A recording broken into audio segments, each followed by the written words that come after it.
రామాయణంలో ఉండేటటువంటివి పాత్రలు కావు, వ్యక్తులు. మీరు బాగా జ్ఞాపకం పెట్టుకోవాలి. పాత్ర అంటే నటన, కల్పిత గ్రంథము అని గుర్తు. వ్యక్తి అంటే యథార్థము. అందుకే వాటికి ఇతిహాసములని పేరు.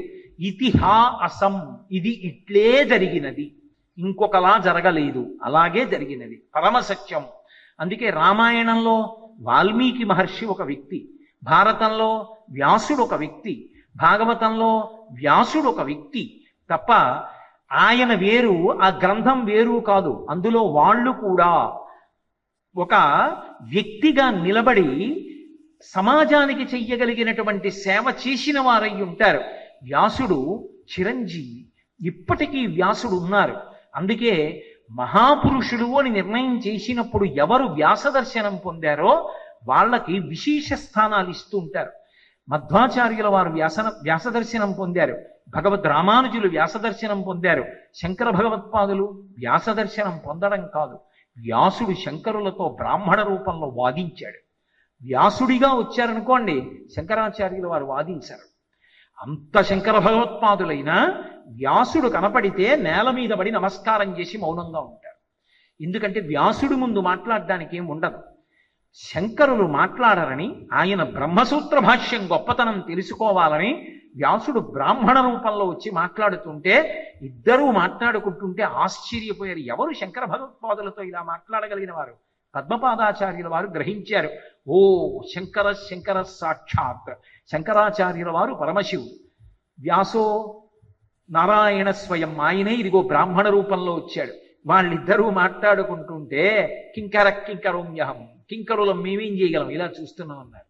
శంకరాచార్యుల వారు గమనించారు, వచ్చిన వారు వ్యాసుల వారని, నేల మీద పడి నమస్కారం చేశారు. బాగా గుర్తుపెట్టుకోండి, వ్యాసుల వారు అడిగారని శంకరాచార్యుల వారు ఇంకొంతకాలం శరీరంలో ఉండడానికి ఒప్పుకున్నారు. శంకరులు మరికొంతకాలం శరీరంలో ఉండడానికి కారణం వ్యాసుల వారు అడగడం.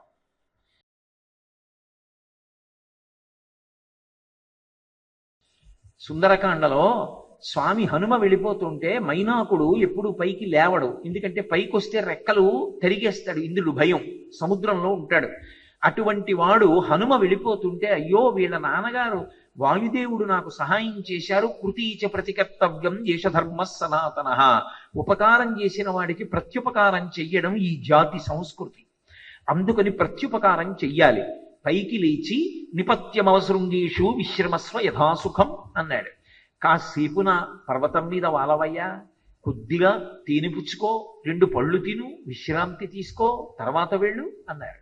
హనుమ ఏమైనా వాలేరా? వాలలేదు. ఓ పండు తిన్నారా? తినలేదు. కాస్త తేనె తాగారా? తాగలేదు. ప్రీతోస్మి కృతమాతిథ్యం అన్యురేషోపనీయతాం తరతే కార్యకాలోమి అహస్యాప్యతివర్తతే ప్రతిజ్ఞాతమయా దత్తానస్థాతవ్యభిహాంతరే అన్నారు. ఒక్కసారి ఇలా చెయ్యేసి, నాయనా నువ్వు నాకు ఆతిథ్యం ఇచ్చినట్టే, నువ్వు భోజనం పెట్టినట్టే నేను తిన్నట్టే. రామచంద్రమూర్తి కోదండము నుండి వినిర్ముక్తమైన బంగారు బాణం ఎలా వెడుతుందో అలా వెడతానని ప్రతిజ్ఞ చేశాను. యథారాఘవ నిర్ముక్త శరస్వసన విక్రమ గచ్చీ తత్తద్గమిష్యామి లంకాం రావణపాలితాం నహి ద్రక్ష్యామి యది లంకాయాం జనకాత్మయాం అనీనైభివేగేన గమిష్యామి సురాలయం బద్ధ్వా రక్షసరాజేన మానయిష్యామి రావణం సర్వదా కృతకార్యమేష్వామి సహసీతయ అన్నారు బయలుదేరినప్పుడు. రాముడి ధనస్సు నుండి విడువబడినటువంటి బాణం ఎలా వెడుతుందో అలా వెడతానన్నారు. బాణము మధ్యలో ఆగుతుందా? ఆగదుగా, నేను ఆగకూడదుగా. అందుకని నువ్వు నాకు ఆతిథ్యం ఇచ్చినట్టే. ఒక్కసారి ఇలా చెయ్యి వేసి ముందుకు వెళ్ళిపోయాడు. వెళ్ళిపోయినంత మాత్రం చేత వెనక ఇంద్రుడు వచ్చాడు. మైనాకుడు అనుకున్నాడు నా రెక్కలు తరిగేస్తాడు, పోతే పోయి.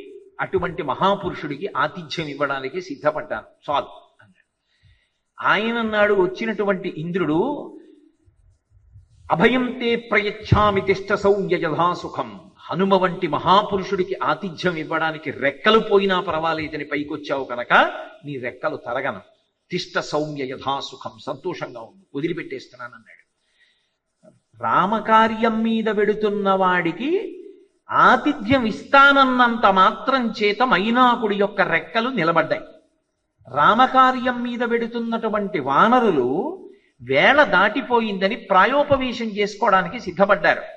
సిద్ధపడి అక్కడ కూర్చుని అనుకోకుండా రామకథ చెప్పుకుంటున్నారు. వాళ్ళు ఎక్కడ అయోధ్య, ఎక్కడ కోసల దేశం, ఎక్కడ దశరథ మహారాజు గారు, పిల్లలు లేకపోవడం ఏమిటి, పిత్రకామిష్టి చేయడం ఏమిటి, రామలక్ష్మణ భరత శత్రుఘ్నులు పుట్టడం ఏమిటి, పెద్దవాడు రామచంద్రమూర్తి పరమధర్మాత్ముడవడం ఏమిటి, రాత్రికి రాత్రి యవరాజ్య పట్టాభిషేకాన్ని అడ్డుకుని కైకమ్మ తన కొడుకు భరతుడికి పట్టాభిషేకం చెయ్యమని అడగడం ఏమిటి, దశరథ మహారాజు గారు అంగీకరించడం ఏమిటి, సీతాలక్ష్మణ సహితుడై రామచంద్రమూర్తి అరణ్యవాసానికి రావడం ఏమిటి, రావణుడు సీతమ్మని అపహరించడం ఏమిటి, తర్వాత అరణ్యంలో వచ్చిన రాముడికి సుగ్రీవుడితో స్నేహం సంధి ఏర్పడడం ఏమిటి, ప్రత్యుపకారంగా వాలిని చంపి రాజ్యం ఇచ్చినందుకు సుగ్రీవుడు అన్ని దిక్కులకి వానర సమూహాన్ని పంపడం ఏమిటి, దక్షిణ దిక్కుకు మనం రావడం ఏమిటి, తిన్నగా వెళ్ళి బిలంలో చిక్కుకోవడం ఏమిటి, వేళ దాటిపోవడం ఏమిటి, వెనక్కెళ్ళడానికి భయం వేయడం ఏమిటి, ప్రాయోపవేశం చేయడం ఏమిటి అన్నారు వాళ్ళు అనుకోకుండా రామకథ చెప్పారు.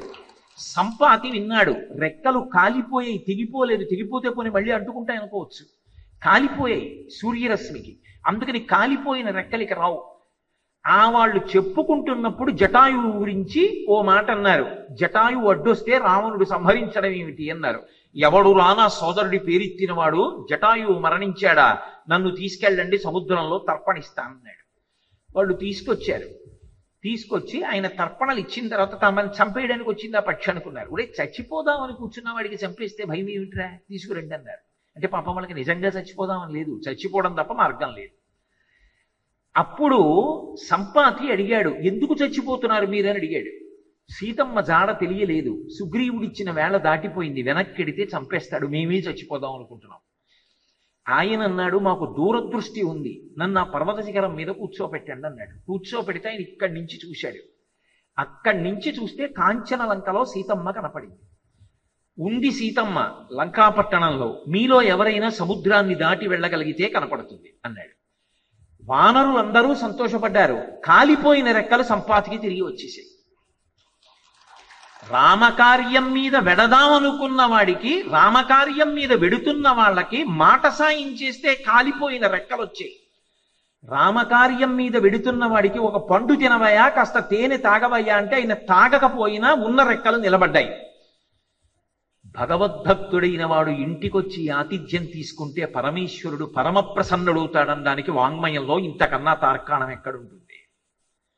కాబట్టి భారతీయ సంస్కృతికి ఉన్న గొప్పతనం అంతా ఎక్కడుందంటే, రామాయణాదులు చదివితే అరే మనం భగవత్ కార్యంలో ఎందుకు పాల్గొనాలి, భగవత్ కార్యానికి మనం కూడా ఎందుకు భుజం పట్టాలి అన్నది జీవితంలో అర్థమవుతుంది. అటువంటి వాటిని ప్రతిపాదించడం కోసమే సమస్త కావ్యములు మనకొచ్చాయి. అందుకే భారతీయ సంస్కృతి యొక్క గొప్పతనం ఎక్కడుంది అంటే, త్యాగేనైకే అమృతత్వ మానసు. నువ్వు ఏదైనా నీదిగా ఉంచేసుకోవాలి అనుకుంటే దానికి మార్గం ఇక్కడ దాచుకోవడం వల్ల ఉండదు. ఏదో నా దగ్గర కొంత డబ్బు ఉందనుకోండి, ఆ డబ్బంతా నాదిగానే ఉండిపోవాలి అని నేను అనుకున్నాను అనుకోండి, దాన్ని తీసుకెళ్లి ఎక్కడో బీరువాలో పెట్టి దాస్తే ఆ డబ్బు నాదవదు. ఎందుకని అంటే ఏదో ఒకనాడు శరీరం ఒరిచిపెట్టాలి. నేడో రేపో కాదేని ఏనాటికో అంటాడు కాళహస్తీశ్వర శతకంలో ధూర్జటి. ఎప్పుడో అప్పుడు వదిలిపెట్టాలి. వదిలిపెట్టిన తర్వాత కింవానేన ధనేన వాజికరిభి ప్రాప్తేన రాజ్యేన కిం కింవా పుత్ర కళత్రమిత్ర పశుభిర్దేహేన గేహేన కిం జ్ఞాతైతక్షణ భంగురం సపతిరోత్యాద్యం మనోదూరత స్వాత్మార్థం గురువాక్యతో భజ భజ శ్రీపార్వతీ వల్లభం అంటారు శంకర భగవత్పాదులు. శరీరమే రాదు, ఆఖరికి ఇది కూడా కట్టెల మీద కాలిపోతుంటే కల్లరి బొమ్మయౌ కాయమ్ములొల్లా అద్దె కొంపలపోలు ఆ భోగమొల్లా ఇంటి దొంగలపోలు కొడుకులనొల్లా ఎందుకీ భోగమ్ములెందుకీ మురుపు ముందు చావుండంగముది అంగనగుది అంటారు మానస పూజలు. కాబట్టి తనతో వచ్చేది ఏదీ లేదు, కానీ తన దగ్గర ఉన్న దాంట్లో కొంత దానం చేసిన వాడున్నాడే, వాడికి మాత్రం వాడిది వాడిదిగానే ఉంటుంది. ఎందుకంటే పుణ్యంగా మారింది, అది వాడితో వస్తుంది. నా ఒంట్లో బలం ఉంది, అబ్బో ఎక్కడ మచిలీపట్నం ఎందుకు వచ్చింది, ఇప్పుడు వెళ్ళడం ఎందుకు, ఉపన్యాసాలు ఎందుకు, ఇంట్లో కూర్చుంటే పోదా అంటే హాయిగా ఉంటుంది. నా ఇంట్లో నాకు జరిగినట్టు పై ఊళ్ళో ఎందుకు జరుగుతుంది, పరమ ప్రశాంతంగా నడిచిపోతుంది. కానీ ఓ 20 ఏళ్ళు పోయిన తర్వాత అయ్యో భగవత్ కథ చెప్తాం అనుకున్నాను అనుకోండి, ఓపిక ఉంటుందా? అప్పుడు ఉండదు. ఓపిక నీ ఒంట్లో ఉండగా దాని కొరకు వెచ్చించి చెప్పిన 2 గంటలు ఏదుందో అదే నీ వెంట వస్తుంది. కురుపుణ్యమహోరాత్రం, రాత్రిం బవళ్ళు చీ పుణ్యం, లేకపోతే మళ్ళీ శరీరం వస్తుందన్న నమ్మకం ఎక్కడుంది? దంతంబుల్ పడనప్పుడే, తనువుయందారూఢియున్నప్పుడే, కాంతాసంఘము రోయనప్పుడే, జరాక్రాంతంబు కానప్పుడే, వింతల్ మేన చిరించునప్పుడే, కురుల్ వెల్వెల్ల కానప్పుడే, చింతింపన్ వలమీ పదంబుజములన్ శ్రీకాళహస్తీశ్వర అంటాడు దూర్జటి. నేను నా ఒంట్లో ఓపికని భగవంతుడి కొరకు ఖర్చు చేస్తే పుణ్యంగా మారి నా వెంట వస్తుంది. నా దగ్గర ఉన్న డబ్బులో కొంత దానం చేయాలి, అంతా ఇచ్చేయమని శాస్త్రాలు కూడా చెప్పాలి, పిల్లలు కొంచెమని చెప్పాయి. కొంత దానం చేస్తే పుణ్యమైన నా వెంట వస్తుంది. నా ఒంట్లో బలాన్ని ఇక్కడే జాగ్రత్తగా దాచుకుంటే కాలమనందు హరించిపోతుంది. నా డబ్బుని తీసుకెళ్లి దాస్తే నా వెంట వచ్చేది ఉండదు. తల్లి గర్భము నుండి ధనము తాడెవ్వడు, వెళ్ళిపోయిడినాడు వెంటరాదు. లక్షాధికారైన లవణమన్నమే కాని మెరుగు బంగారంబు మింగపూడు. విత్తమార్జన చేసి విర్రవీగుటె కాని కూడపెట్టిన సొమ్ము కుడువలేడు. పొందుగా మరుగైన భూమి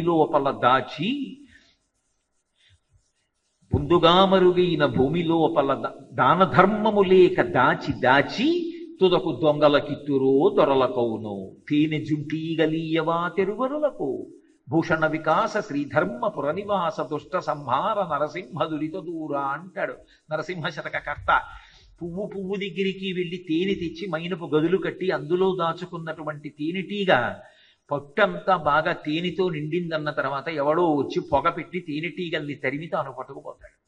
రామకృష్ణ పరమహంస ఒక విషయం చెప్తుండేవారు, దాచుకుందాం అంటావు, దాచుకున్నది నీతో వచ్చేది కాదు, ఇది భారతీయ సంస్కృతి. గురువులు చెప్పిన మాటలు సింహనాదం. అందుకే భగవాన్ రమణులు అంటారు, అరణ్యంలో ఎన్నో జంతువులు అరుస్తాయి, వాటికి ఏం ప్రయోజనం ఉండదు. సింహం ఒక్కసారి గర్జిస్తుంది అరణ్యంలో బయలుదేరి, అంతే అన్ని జంతువులు పారిపోతాయి. సింహ గర్జన గురువు యొక్క వాక్కు. గురువు యొక్క వాక్కు వినపడితే కోట్ల జన్మలుగా వస్తున్నటువంటి వాసనలన్నీ పారిపోతాయి. మనిషిగా ఎందుకు బ్రతకాలో అర్థమవుతుంది. అందుకే రామకృష్ణ పరమహంస చెప్తుండేవారు, పట్టుపురుక్కి మల్బరీ ఆకులు తెచ్చి వేస్తారు, బాగా తినిపిస్తారు, విశేషంగా తింటుంది. తిని పట్టు దారాన్ని తన నోట్లోంచి వదిలి తన చుట్టూ గూడు కట్టుకుని మెత్తగా ఉందని అందులో పడుకుంటుంది. పడుకున్నది నిద్రపోతుంది. ఒకసారి నిద్రపోయిందా ఇక మళ్ళీ పట్టుపురుగు మల్బరీ ఆకు తినదు, ఇక పట్టుదారం చుట్టదు. అందుకని ఏం చేస్తారంటే లోపల పురుగు అవసరం లేదు, దారం కావాలి. ఇప్పుడు దారం ఒకటి తీయడం ఎలా? కొయ్యడం కుదరదు, లోపల పురుగుంది. అందుకని మరుగునీళ్లు పెట్టి ఈ పట్టుకాయల్ని తీసుకెళ్లి మరుగునీళ్లలో పడేస్తారు. అది నిద్రలో ఉన్నది ఉలిక్కి పళ్ళేస్తుంది లోపలికి మరుగునీళ్లు రాగానే. బయటికి వెళ్ళిపోదామని చూస్తుంది, తాను కట్టుకున్న పట్టుకాయే దానికి అడ్డు, అందులోనే మరణిస్తుంది. పట్టు దారం తీసేవాడు రాట్నానికి పెట్టి యువతల వైపు తిప్పి పట్టుదారం అంతా తీసి పట్టుకాయని తీసి బుట్టలో పారేసి పురుగుల్ని పందులకేస్తారు. పట్టుదారం బతికున్నంత కాలం చుట్టుకు లోపల పడుకున్న పట్టు పురుగు ఏం సంపాదించుకుంది? బలవన్మరణం తప్ప. ఒకరికి ఇచ్చిన వాడెవరున్నాడో వాడు అమృతమూర్తి అయ్యాడు. త్యాగేనైకే అమృతత్వమానసు. ఇది ఈ జాతి గొప్పతనం, ఇది ఈ దేశ సంస్కృతి. అందుకే ఈ జాతీయందు ఒకరికి పెట్టడమే తప్ప తాను దాచుకోవడం, తాను తినడం గొప్పగా చెప్పబడలేదు. ఎవడు దాచుకున్నాడో, ఎవడు 10 మందిని కొట్టి తెచ్చాడో వాడు చివరికి పాడైపోయాడు. రావణ కథైనా అంతే, దుర్యోధన కథైనా అంతే. ఎవడు ఇలా పెట్టాడో వాడు మాత్రం జీవితంలో అన్నిటినీ పొందగలిగాడు.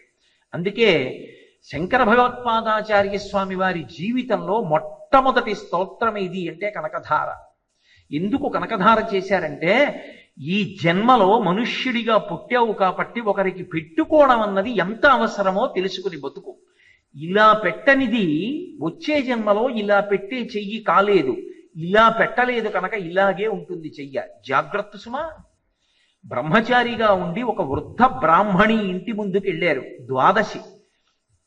ద్వాదశి నాడు ఉపవాస విరమణం చెయ్యాలి అంటే ఉసిరికాయ నోట్లో వేసుకోకుండా పారణ చేయకూడదు. అందుకుని అన్నం దొరుకుతుందో దొరకదో ఆయన ఉసిరికాయ తెచ్చి ఏకాదశి నాడు ఇంట్లో పెట్టుకున్నాడు. అంతకు ముందే పెట్టాడు, అది ఎండిపోయింది. ఆయన పాపం ఎక్కడికో వెళ్ళాడు, ఏమైనా దొరుకుతుందేమో తెచ్చుకుందాం తినడానికి. ఈయన శంకర భగవత్పాదులు బ్రహ్మచారిగా ఉన్నారు, వెళ్ళి నిలబడి భవతి భిక్షాం దేహి అన్నారు. బ్రహ్మచారి ఇంటి ముందుకు వచ్చాడు, గృహస్థు అన్నం పెట్టాలి. ఏముంది పాపం, ఇంట్లోకి పరిగెత్తింది, ఇల్లంతా చూసింది ఏమీ లేదు. పిచ్చి తల్లి ఎంతో బాధపడి కళ్ళంబట నీళ్లు పెట్టుకుని, అయ్యో శంకరుల వంటి తేజోమూర్తి అయిన బ్రహ్మచారి ఇంటి ముందుకొచ్చి భవతి భిక్షాం దేహి అంటున్నాడు, ఏమీ పెట్టలేకపోతున్నాను. గబగబా వెళ్ళి ఓ ఉసిరికాయ భర్త తెచ్చి దాచింది తెచ్చి ఆయన చేతిలో వేసింది. శంకరులు కనకధార చేశారు, లక్ష్మీదేవిని ఉద్దేశించి స్తోత్రం చేశారు. వందే వందారు మందారమిందిరానంద కందళం అమందానంద సందోహ బంధురం సింధురాననం అంగం హరేహ పులకభూషణమాశ్రయంతి భృంగాంగనేవ ముకుళాభరణంతమాలం అంగీకృతాకిల విభూతిరపాంగలీలా మాంగళ్యదాస్తు మమ మంగళదేవతాయాః ముగ్ధా ముహుర్విదధతి వదనే మురారి ప్రేమత్రపా ప్రణిహితాని గతాగతాని మాలాదృశోర్మధుకరీవ మహోత్పలేయ సామే శ్రియం దిశతు సాగర సంభవాయాః. అమ్మో ఎన్ని రహస్యాలు దాచారో ఆ స్తోత్రంలో. గిర్దేవతేతి గరుడధ్వజ సుందరీతి శాకంభరీతి శశిశేఖర వల్లభేతి సృష్టి స్థితి ప్రళయకేళిషు సంస్థితాయై తస్మై నమస్త్రిభువనైక గురోస్తరుణ్యైః. దిగ్గస్థిభిః కుంభముఖావసృష్ట స్వర్వాహినీ విమలచారు జలప్లుతాంగీం ప్రాతర్నమామి జగతాం జననీమశేష లోకాధినాథ గృహిణీం అమృతాబ్ధిపుత్రీం అని పిలిచారు. ఇప్పటికీ అప్పటికీ ఎప్పటికీ కనకధార శక్తి కనకధారదే. లక్ష్మీదేవి కనపడింది. శంకర స్తోత్రం చాలా గొప్పగా చేశావు, ఇవ్వను. ఎందుకో తెలుసా, ఈ బ్రాహ్మణి గత జన్మలో ఇలా పెట్టింది లేదు, ఎలా ఇమ్మంటావు? ఇంత పుణ్యం ఉంటే దాన్ని అడ్డు పెట్టి ఎంతైనా ఇస్తా. శ్రీశైలేషు భజింతునో యభవు కాంచీనాథు సేవింతునో కాశీవల్లభ పల్వబోధన మహాకాళేషు సేవింతునో నా శీలం బడువైన మేరువణుచున్ రక్షింపవే నీ కృపా శ్రీ శృంగార విలాసహాసములచే శ్రీకాళహస్తీశ్వర అంటాడు దుర్జటి. అసలు చేసిన పుణ్యమేముంది? ఏమీ లేదు, ఇలా పెట్టింది లేదు, ఎలా ఇమ్మంటావు? ఇవ్వడం కుదరదు. అలా అంటావేమ్మా, నువ్వివ్వకపోతే ఎవరిస్తారు? ఇవ్వవలసిందే అన్నారు శంకరులు అని ఊరుకున్నారనుకుంటున్నారా? అద్భుతమైన మాట వాడారు ఆ స్తోత్రం. లక్ష్మీదేవి అంతటిది పరవశించిపోయిందంటే ఆ స్తోత్రానికి. అందుకే ఇప్పటికే లక్ష్మీ కటాక్షం కనకధార చేస్తే ఆయన అన్నారు, ఎవరనుకుంటున్నావమ్మా ఈ బ్రాహ్మణి? విహంగ శిశవ్విషణ్ణి దుష్కర్మ ఘర్మమపనీయ చిరాయ దూరం నారాయణ ప్రణయిని నయనాంబువాహ అన్నారు. నయనాంబువాహ. నీ కడగంటి చూపుతోటి ఆవిడ దరిద్రాన్ని కోటవతల మారాయమ్మా. ఆవిడ ఏ పుణ్యం చేయలేదంటావా? విహంగ శిశవ్విషణ్ణే, పక్షి పిల్ల. ఆవిడ మీద నీ కోపం ఏమిటమ్మా? పక్షి పిల్ల అన్నం ఎందుకేం? పక్షి అనకూడదా? మనిషి కదా, పక్షి పిల్ల ఏమిటి? అంటే పక్షులకు ఆకలి ఎక్కువ, గంధర్వులకు కామం ఎక్కువ, పాములకు కోపం ఎక్కువ, రాక్షసులకు క్రోధం ఎక్కువ, సరే నాబోటిగాడికి అన్నీ ఎక్కువ. కాబట్టి అది పక్షి, అసలే ఆకలి. పక్షి పిల్లకి మరీ ఆకలి. అందుకని అది లేచిన దగ్గర నుంచి కోకో కోకో కోకో కోకో అంటూ ఉంటుంది. తల్లి తెచ్చేదో నోట్లో పెడుతుంటుంది. పోని ఎగిరి తెచ్చుకోగలదా? తెచ్చుకోలేదు. కడుపులోనా ఆకలి. పెద్దవాళ్ళు అమ్మా ఆకలేస్తోందమ్మా, అన్నం తిని వారం రోజులైందమ్మా అన్న మనసు కరగకపోవచ్చు. కానీ ఒక చిన్న పిల్ల ఏడుస్తూ కళ్ళ వెంట నీళ్లు చారికలు కట్టి చేతులు ఉనికిపోతూ, బాబాయ్ ఇంక నిలబడలేను, అన్నం తిని 3 రోజులు అయిపోయింది, చిన్న రొట్టె ముక్కైనా పెట్టండి బాబాయ్ అంటే పెట్టకుండా ఉండగలమా? పిల్ల ఏడిస్తే తట్టుకోలేము, మనమైనా మానేసి పెట్టేస్తాం. పక్షి పిల్లమ్మా బ్రాహ్మణి, ఆవిడికి పెట్టనంటావేటమ్మా? మామూలుగా మేము మనుష్యులం చిన్నపిల్ల ఏడిస్తే అన్నం పెడతాం. లోకాధినాథ గృహిణీం అమృతాబ్ధిపుత్రీం. లోకాధినాథుడైన విష్ణువుకి భార్యవి, మా అమ్మవి, 3 లోకములు కన్న తల్లివి.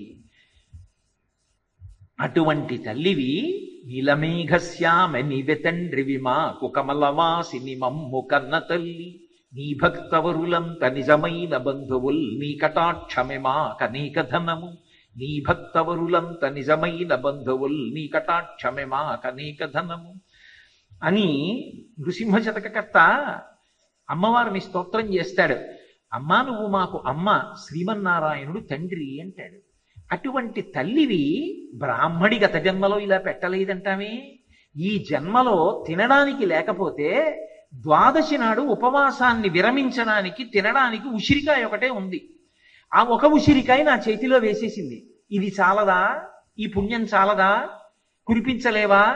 ద్రవిణాంబుధార, బంగారు ధార కురిపించన్నారు. అదే కనకధార. అంబుధార మేఘం నుంచి పడినట్టు ద్రవిణ అంబుధార బంగారాన్ని కురిపించమన్నారు. అమ్మవారంది, శంకరా అసలు నువ్వు అడిగినందుకు ఎప్పుడూ కురిపించను. ఎందుకు ఇవ్వలేదో తెలుసా? తాను ఇలా పెట్టని కారణం చేత దరిద్రంలో ఉన్న మనుషులు ఏ స్తోత్రం చేస్తే దరిద్రం పోతుందో అటువంటి స్తోత్రం రావాలంటే నీ నోటి వెంటే రావాలి. నీ చేత ఆ స్తోత్రం చేయించి అనుగ్రహిద్దామని ఆగాను. నీ వంటి వాడి చేతిలో ఒక్క ఉసిరికాయ పడింది చాలు. పాత్రత నెరిగి దానం. మహాత్ములు పరం సాక్షాత్తు శంకరుడు కాలడి శంకరుడిగా వచ్చాడు. నీ చేతిలో ఉసిరికాయ చాలదా? 1:40 నిమిషముల సేపు బంగారు ఉసిరికలు కురిపించింది అమ్మవారు. ఇప్పటికీ ఉంది ఇల్లు కేరళలో, స్వర్ణతమనాయని. కాబట్టి పెట్టి ధన్యుడవు కా, దాచుకుని ధన్యుడవు కావులు. ఇది ఈ జాతి సంస్కృతి. అందుకే రామాయణంలో బాలకాండలో అయోధ్యానగరాన్ని వర్ణిస్తూ వాల్మీకి మహర్షి ఒక మాట అంటారు. నా కుండలి నామకుటి నాస్రగ్వి నాల్పభోగవాన్ నా మృష్టో నానులిప్తాంగో నాప్యనంగద నిష్కదృక్ నా మృష్టభోజీ నా తాత అనంగద నిష్కదృక్ నా హస్తాభరణో నాపి దృశ్యతే నాప్యనాత్మవాన్ అంటారు. అక్కడ ఉండే ప్రజలు ఎటువంటి వాళ్ళు? నా కుండలి, కుండలాలు పెట్టుకోని వాడు లేడు. నామకుటి, తలపాగా పెట్టుకోని వాడు లేడు. నాస్రగ్వి, మెడలో పులహారం వేసుకొని వాడు లేడు. పులహారం ఏదో తను వేసుకోవడం కోసమని పులహారం గుర్తు చేయడం కాదు. సభల్లో పులహారం చెప్పేటటువంటి వాడికి వెయ్యడం సభ సంస్కృతి.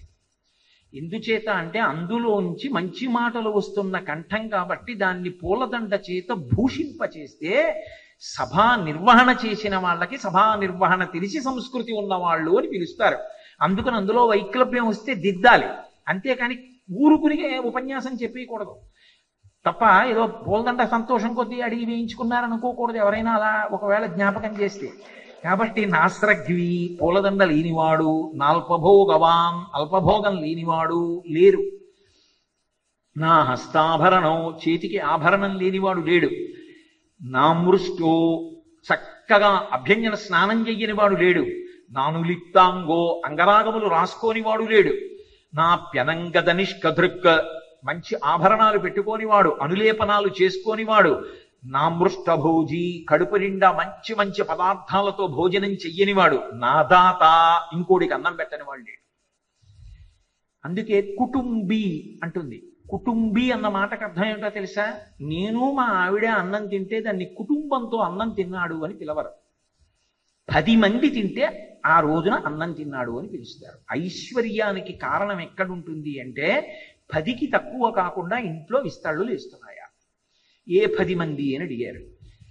తాను, తన భార్య, తన తల్లి, తన తండ్రి 4, 2 కొడుకులు 6, 2 కోడళ్ళు 8, పెళ్లి కాని కూతురు ఇంట్లో ఉంటే కలుపుకొని 9, అతిథి 10. అతిథి అంటే మనం పిలిస్తే వచ్చినవాడు. అభ్యాగతి, మనం పిలవకుండా అకస్మాత్తుగా మన ఇంటికి వచ్చినవాడు, ఆ అన్నం తినే సమయానికి వచ్చినటువంటి వాడు. వాడు అభ్యాగతి, పరమేశ్వరుడు ఆ రూపంలో వస్తాడు. నిన్న రాత్రి ఎవరో నేను పడుకోవడానికి వెళ్ళిపోతుంటే 9కో 10కో ఏదో పక్క ఊరి నుంచి నన్ను చూడడానికి వచ్చాడు. అయ్యో చాలా ఆలస్యం అయిపోయింది, బయట వాన పడుతోందమ్మా, మీరు ఇప్పటికే ఆలస్యమైంది, పిల్లలతో వచ్చారు, బయలుదేరండి అన్నాను. నేను ఏ ఇంట ఉన్నానో ఆ ఇంటి యజమాని కుమార్తె వెనక నుంచి అయ్యయ్యో పంపకండి, చీకటి పడిపోయింది కదా, కొద్దిగా ఏమైనా పెట్టి పంపిస్తా అన్నారు. నేను మురిసిపోయా రామాయణం గుర్తొచ్చి. నాదాత, తాను ఏది తింటున్నాడో అది అతిథి అభ్యాగతి ఇద్దరికీ పెడతారు. మీరు ఒకటి గుర్తుపెట్టుకోండి, కోరి కోరి అతిథికి పెట్టినటువంటి వాళ్ళు లక్ష్మీ కటాక్షంతో విలసిల్లుతారు. నేను మీకు ఇప్పటికీ ఒక ఉదాహరణ చెప్పాలి అంటే, హైదరాబాద్లో సింహయ్య గుప్తా మీనాక్షి అని ఇద్దరు దంపతులు ఉండేవారు. ఆయన ఏం పెద్ద మహదైశ్వర్యవంతుడు కాదు సింహయ్య గుప్తా గారు. మధ్యాహ్నం భోజనం చేసేటప్పుడు భార్య భోజనం వడ్డిస్తే ఆయన విస్తరి వేసి పక్కన విస్తరి వేసి వడ్డించాలి. ఆయన తినేవారు కాదు, వీధిలోకి వచ్చి నించునేవారు. ఎవరో ఒకడు కనపడకపోతాడా అని ఎవరో ఒకడిని ఏమయ్యా భోజనానికి రా అని పిలిచేవారు. ఆఖరికి వాడు యాచకుడైనా సరే అతిథి నారాయణ స్వరూపం పిలిచి కూర్చోపెట్టుకుని ఆయనతో కలిపి భోజనం చేసేవారు. ఆయన అలా జీవితం మొత్తం ఒకరికి అన్నం పెట్టి తిన్నారు. అలా అన్నం పెట్టి తిన్నందుకు వాళ్ళ అబ్బాయికి వచ్చిన లక్షణం ఏమిటో తెలుసా? ఇవాళ వాళ్ళ అబ్బాయి పేరు సాయిబాబా. నేను ప్రతి ఏడాది ఉపన్యాసాలు చెప్పడానికి వెడుతుంటాను బాగంబర్పేటలో సాయిబాబా సంస్థానానికి. వాళ్ళ అబ్బాయి ప్రతిరోజు ఉదయం 8 అయ్యేటప్పటికీ 500-600 మంది దీనులకు అన్నదానం చేస్తారు. ఫలహారం. ఎటువంటి ఫలహారం అనుకుంటున్నారు? అంత ఐశ్వర్యవంతుడైనటువంటి వ్యక్తి చక్ర పొంగలి తింటే ఎటువంటి చక్ర పొంగలి తింటాడో అటువంటి చక్ర పొంగలే పెడతారు. ఏ సాంబారన్నం తింటే ఎలా తింటారో అలాగే పెడతారు. నేను మా గోపాలకృష్ణ గారు మనం అక్కడ ఉన్నప్పుడు పొద్దున్న నాకు అది చూడడం సంతోషం, అందుకని అక్కడ ఉంటూ ఉంటాను. పొద్దున్నే కిందకి దిగొచ్చి చూస్తున్నాను.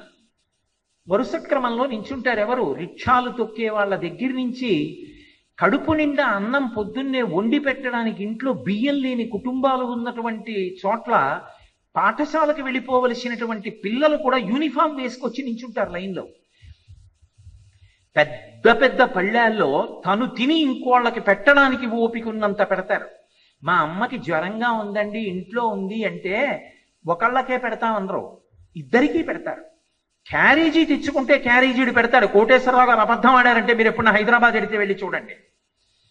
నేను చూస్తున్నా అక్కడ నిలబడలాగా అరుగు మీద ఓ తల్లి పరమదీనురాలు అంత దూరంలో ఉంది. చేత్తో ప్లాస్టిక్ కవర్ పట్టుకుందో, పళ్ళెం కూడా లేదు. సంకలో ఓ పిల్ల, పక్కన ఓ పిల్ల. ఈ పిల్ల కంగారు పడిపోతోంది. అమ్మా అమ్మా అమ్మా అయిపోతుంది పదార్థం, క్యూ దగ్గరికి వచ్చేస్తోంది. అది వాళ్ళ కంగారు. అమ్మా అమ్మా అని అది పరిగెడుతోంది. ఆ పిల్ల దేని కింద పడిపోతుందని తల్లి బెంగ.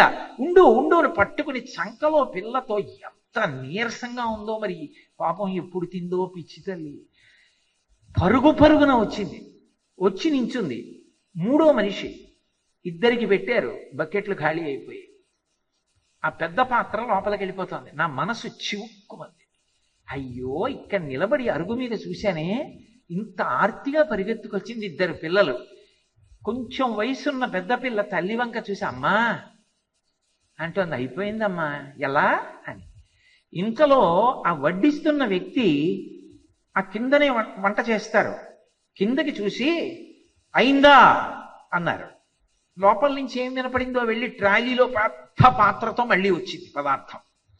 అక్కడ పెట్టుకుని ఈవిడ ఈ ప్లాస్టిక్ కవర్ ఇచ్చింది.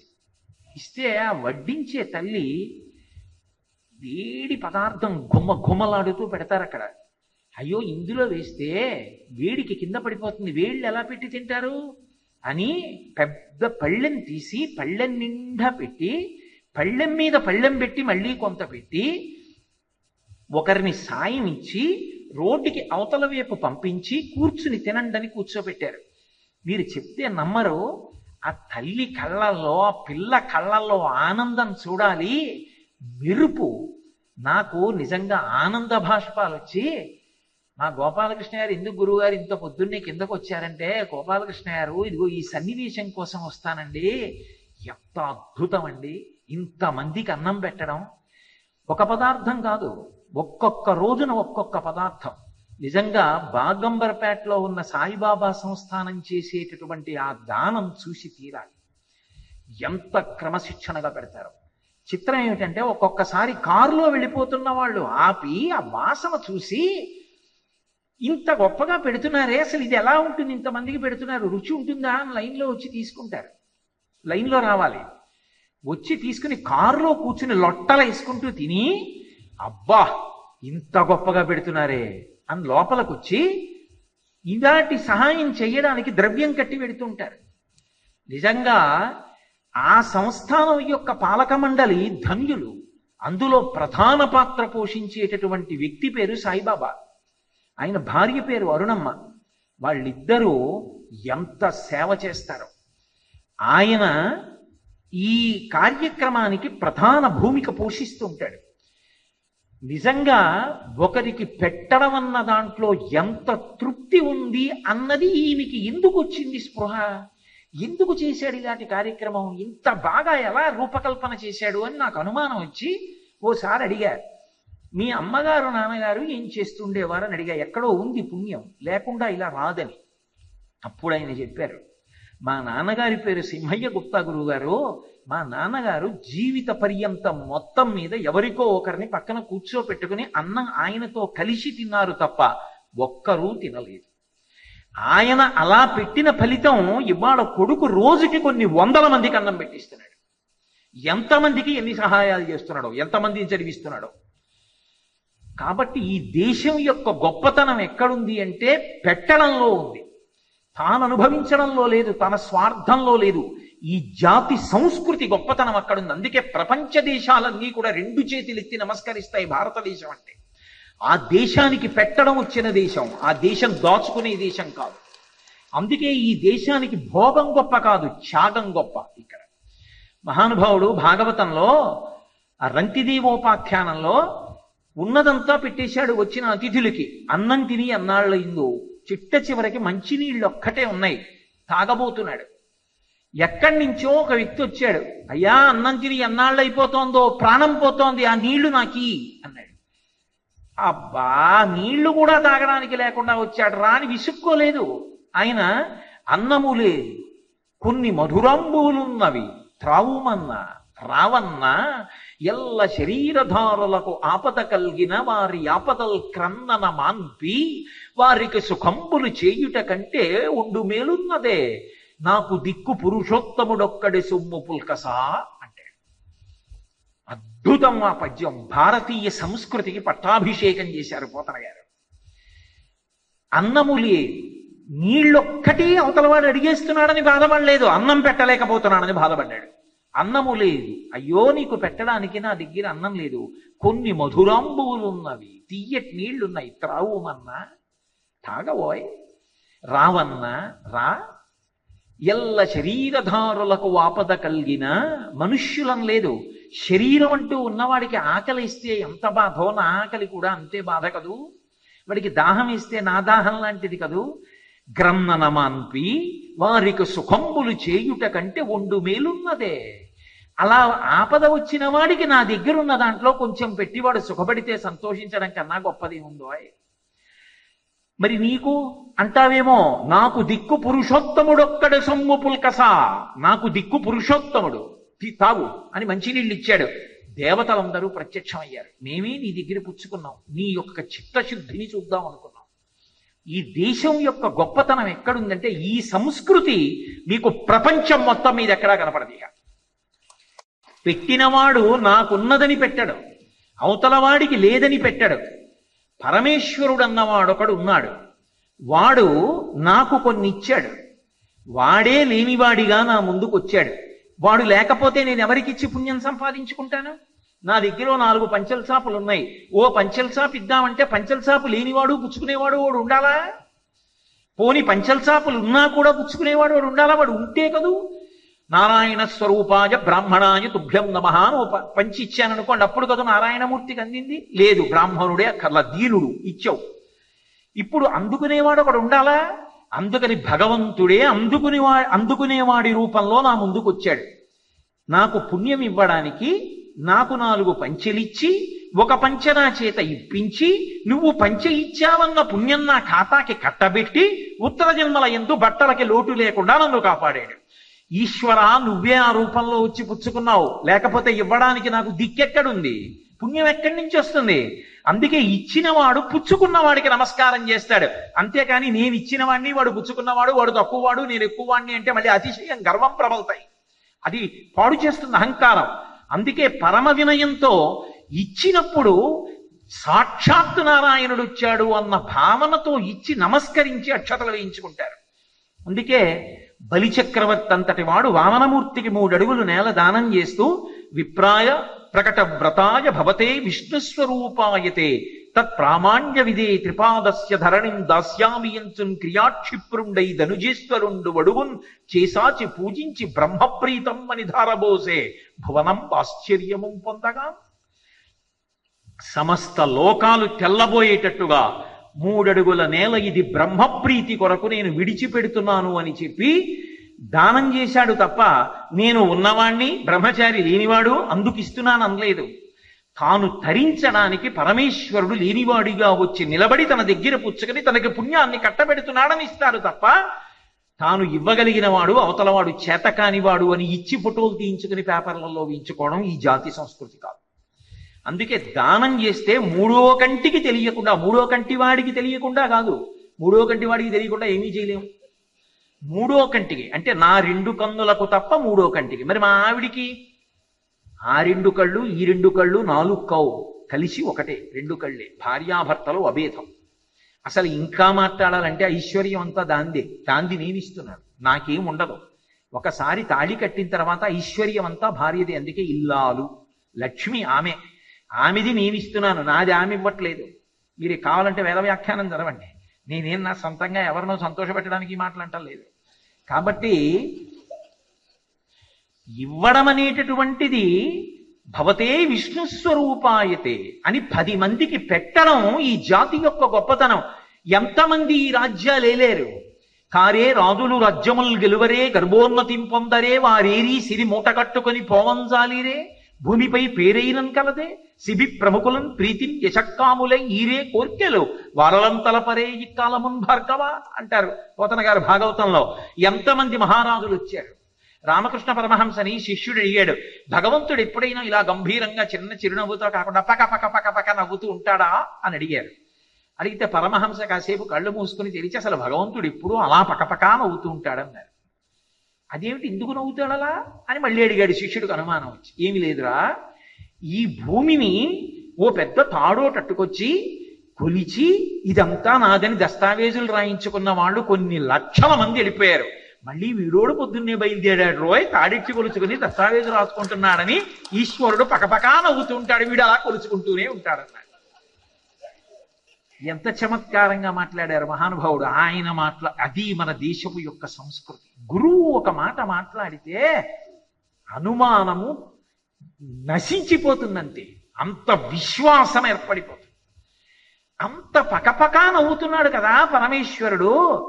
మరి అంత చూడగలిగినవాడు, అంతటా చూడగలిగినవాడు, అంత నవ్వగలిగినవాడు ఆర్తితో చెప్పిన వాడి మాట కూడా వినగలడా? ఎంత గట్టిగా చెప్పాలప్పుడు? పకపక పకపక నవ్వుతున్నాడు అనుకోండి. ఒక ఆయన ఏదో మెల్లిగా వెళ్ళి అయ్యా కొంచెం మంచి నడిపించుకుంటారా అంటే వినపడుతుందా? ఎంత గట్టిగా చెప్పాలి, పైగా సమస్య ఉన్నవాడు. మరి వినపడుతుందా అన్నాడు శిష్యుడు వెంటనే. ఎంత బాగా వినపడుతుందో తెలుసా? ఒక ఉపమానం చెప్పారు. నీ ఇంట పంచదార జల్లి ఇంట పాకుతున్నటువంటి చీమలలోకెల్లా అతి చిన్న చీమని భూతద్దంలో చూసి నిర్ణయించుకుని జాగ్రత్తగా దాన్ని ఓ కాగితంలో పట్టుకుని కంసాలి దగ్గరికి వెళ్ళి దాని కాళ్ళకి మువ్వల పట్టీలు చేయించి ఒక్కొక్క కాలుకి మువ్వల పట్టీలు పెట్టి చీమని విడిచిపెడితే పాకుతున్నప్పుడు దాని కాళ్ళకున్న మువ్వల పట్టీల గజ్జల చప్పుళ్ళు వస్తే అవి పరమేశ్వరుడు వినగలడు. నీకు అనుమానమా? నీ సమస్య ఎందుకు వినపడదా? పరమహంస మాటలంటే అలా ఉంటాయి. కాబట్టి భగవంతుడనేటటువంటి వాడు సర్వదా చూస్తూ ఉంటాడు. ఆయన అందుకు పోతన గారు అంటారు, కారే రాజులు రాజ్యములు గెలువరే గర్వోన్నతిం పొందరే వారేరి సిరి మూట కట్టుకొని పోవంజాలిరే భూమిపై పేరైనం కలదే. ఎంతమంది రాజులు, ఈ రాజు వచ్చాడు ఆ రాజు వెళ్ళాడు, ఈ రాజు వచ్చాడు ఆ రాజు వెళ్ళాడు. ఎవరి పేరు గుర్తుంది లోకంలో? శిబి చక్రవర్తి పేరు చెప్తే ఎవరికైనా గుర్తుంటుంది. ఎందుకని? మహాత్యాగమూర్తి. తొడలో మాంసం కోసి పక్షి కోసం ఇచ్చాడు. అటువంటి త్యాగమయమైనటువంటి జీవితాలు గడిపిన వాళ్ళు ఎవరున్నారో అటువంటి వాళ్ళు అమృతత్వాన్ని పొందుతారు అంటోంది శృతి. అమృతత్వం అంటే మోక్షాన్ని పొందుతారు. వాళ్ళకిక ఏ విధమైనటువంటి పునర్జన్మ ఉండదు. అందుకే సామాన్య ధర్మములు అని వేదం చెప్పింది. అటువంటివి పట్టుకొని తరించిపోయినటువంటి వాళ్ళు ఈ జాతి సంస్కృతిని ప్రపంచవ్యాప్తంగా ఎగరవేశారు కీర్తి బావుటాగా. మీకు నేను ఒక ఉదాహరణ చెప్పాలంటే, మా తూర్పుగోదావరి జిల్లాలో లంకల గన్నవరం అని ఓ గ్రామం, నేను ఈ మధ్యనే వెళ్ళొచ్చాను కూడా. ఆ లంకల గన్నవరంలో డొక్కా సీతమ్మ గారని ఒక తల్లి ఉండేది, నిరతాన్నదాత. ఎప్పుడూ అన్నం పెట్టడమే, అన్నం పెట్టడం తప్ప ఆ తల్లికి ఇంకొకటి తెలియదు. ఎలా అన్నం పెట్టేదో తెలుసా? కీర్తి కోసం కాదు. ఎంతటి నిరతాన్నదాత అంటే, బొంబాయిలో చాలా ఐశ్వర్యవంతుడైనటువంటి వర్తకుడు ఒకడు ఉండేవాడు, ఆయన పేరు ధనగుప్తుడు. ఆ వర్తకుడికి సంతానం లేదు, ఎన్నో నోవులు నోస్తే 2 కొడుకులు పుట్టారు. రెండో వాణ్ణి పరమ ప్రేమతో అల్లారముద్దుగా చూశారు తల్లిదండ్రులు. అంత అల్లారుముద్దుగా చూస్తే వాడు పెద్దవాడై యవ్వనంలోకి వచ్చిన తరువాత సమస్త దుర్వ్యసనములకు బానిసయి తండ్రి సంపాదించిన ఐశ్వర్యం అంతా కరిగించేయడం మొదలుపెట్టాడు. బాగుపడతాడేమోనని పెళ్లి చేశారు. భార్యని విడిచిపెట్టి వేశ్యవాడలో తిరుగుతుండేవాడు. తండ్రిని ఆస్తి పంచిమ్మన్నాడు. తనకొచ్చిన ఆస్తి అంతా వేశ్యకి ఇచ్చేశాడు. చిట్ట చివరికి దొంగతనాలు మొదలుపెట్టాడు వేశ్య ప్రీతి పొందడానికి. భార్యని పట్టించుకోకపోతే కనీసం మనవణ్ణి రక్షించమని ఆ కోడలు మామగారింటికి ఏడుస్తూ వస్తే, కొడుకుని చేరదీయనమ్మా, నా ఆస్తి కరిగించేస్తాడని కోడల్ని మనవణ్ణి ధనగుప్తుడి దగ్గర పెట్టుకున్నాడు. రక్షక భటులు తన కోసం తిరుగుతున్నారని తెలిసి దొంగతనాలకు అలవాటు పడినటువంటి ఆ ధనగుప్తుడి యొక్క కుమారుడైనటువంటి వరహాల శెట్టి తిరిగి తిరిగి తిరిగి తిరిగి ఎట్టకేలకి తూర్పుగోదావరి జిల్లా లంకల గన్నవరం డొక్కా సీతమ్మ గారి ఇంటికి వచ్చాడు. ఆవిడ నిరతాన్నదాత, ఎవరు అని చూసేది కాదు. స్త్రీ పురుష పండిత పామర కుల మత వర్ణ వర్గ విచక్షణ లేకుండా అన్నం పెట్టేది. వెళ్ళి పంక్తిలో కూర్చున్నాడు, అన్నం పెట్టింది. ప్రతి పూట చక్కగా అన్నం పెడుతుంది ఆవిడ. ఎన్నాళ్ళు ఉంటావని కూడా తల్లి అడగదు. వెళ్ళేవాడు ఎవరన్నా గుర్తుపడతారని పశువుల శాలలో పడుకునేవాడు. వేళ పట్టునొచ్చేవాడు, అన్నం తినేవాడు. మద్యపానం అలవాటు ఉంది కదా, కడుపు నిండా తింటున్నాడు, మద్యం దొరకట్లేదు, డబ్బు లేదు. ఎలా? ఓ రోజు రాత్రి ఆలోచించాడు. ఆవిడ ఇంత ప్రేమగా అన్నం పెడుతున్నారే అని ఆలోచించలేదు. ఆవిడ పెరట్లో ఆరేసుకున్న పట్టు చీర ఎత్తుకుపోదాం అనుకున్నాడు. వెళ్ళి దండెం మించి తీసి మడత పెట్టి లాల్చీ లోపల పెట్టుకుని వెళ్ళిపోతున్నాడు. ఆ చీకట్లో నిద్రపోతున్న ఒక వ్యక్తి కాలు తొక్కాడు. దొంగ దొంగ అని అందరూ లేచి పట్టుకున్నారు. సీతమ్మ గారు లోపల నిద్రపోతున్నారు. సీతమ్మ గారి చీర ఎత్తుకుపోతున్నాడు రా దుర్మార్గుడని తీసుకెళ్లి చెట్టుకేసి కట్టేశారు. సీతమ్మ గారు మర్నాడు నిద్ర లేచారు. ఎవర్రా నాయన ఎందుకు కట్టేశారన్నారు. అమ్మ రాత్రి మీ పట్టు చీర ఎత్తుకుపోయాడమ్మా అన్నారు. అయ్యయ్యయ్యో ఎంత కాకూడని పని చేశాడు రా, దానికి చెట్టు కట్టేస్తే బుద్ధి వస్తుందా అని కన్న తల్లిలా ఆవిడ వెళ్ళి కట్లు విప్పి తీసుకొచ్చి, అయ్యయ్యో నాన్న రాత్రంతా కట్టేశారా, చీమలు కొరికేశాయా, ఒళ్ళంతా కట్లు కట్టేయడం వల్ల ఇంత బాధపడ్డావా అని ఒంట్లంతా నూనె రాసి పరిచారికని పిలిచి కుంకుడు పులుసు పొయ్యమని తలస్నానం చేయించి భర్తనడిగి కొత్త పంచెల చాపు తెచ్చి కట్టుకొమ్మని దగ్గర కూర్చుని కడుపు నిండా అన్నం పెట్టి భర్తనడిగి 50 రూపాయలు తెచ్చి, తప్పు నాన్న, ఇలా దొంగతనం చేయకు, పరమ పవిత్రమైన జీవితం గడుపు, తండ్రి సంతోషించేలా బ్రతకమని 50 రూపాయలు చేతిలో పెడితే ఆ వరహాల శెట్టి ఆవిడ కాళ్ళ మీద పడి ఏడిచాడు. అమ్మా, దొంగతనం చేసిన వాడికి ఇంత అనుగ్రహమా తల్లి, ఇంక జన్మలో చేయనమ్మా అని ఆ 50 రూపాయలు పట్టుకుని తండ్రి దగ్గరికి వెళ్ళి పరమ పవిత్రమైన మనస్సుతో వ్యాపారం చేసి చాలా గొప్పగా వృద్ధిలోకి వచ్చాడు. తర్వాత ఆ తల్లి రాత్రి లేదు పగలు లేదు, అన్నమని అడగడమే తర్వాయి.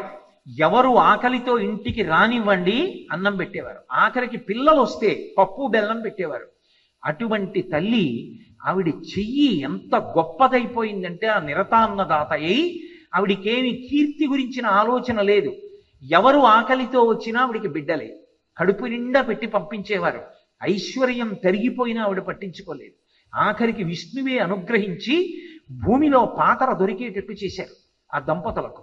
ఆవిడ ఒకానొకప్పుడు పిఠాపురం మహారాజా వారి దగ్గరికి ఓ కలెక్టర్ గారు వెళ్ళి చెప్పారు. ఆ కలెక్టర్ గారికి సంతానం లేదు.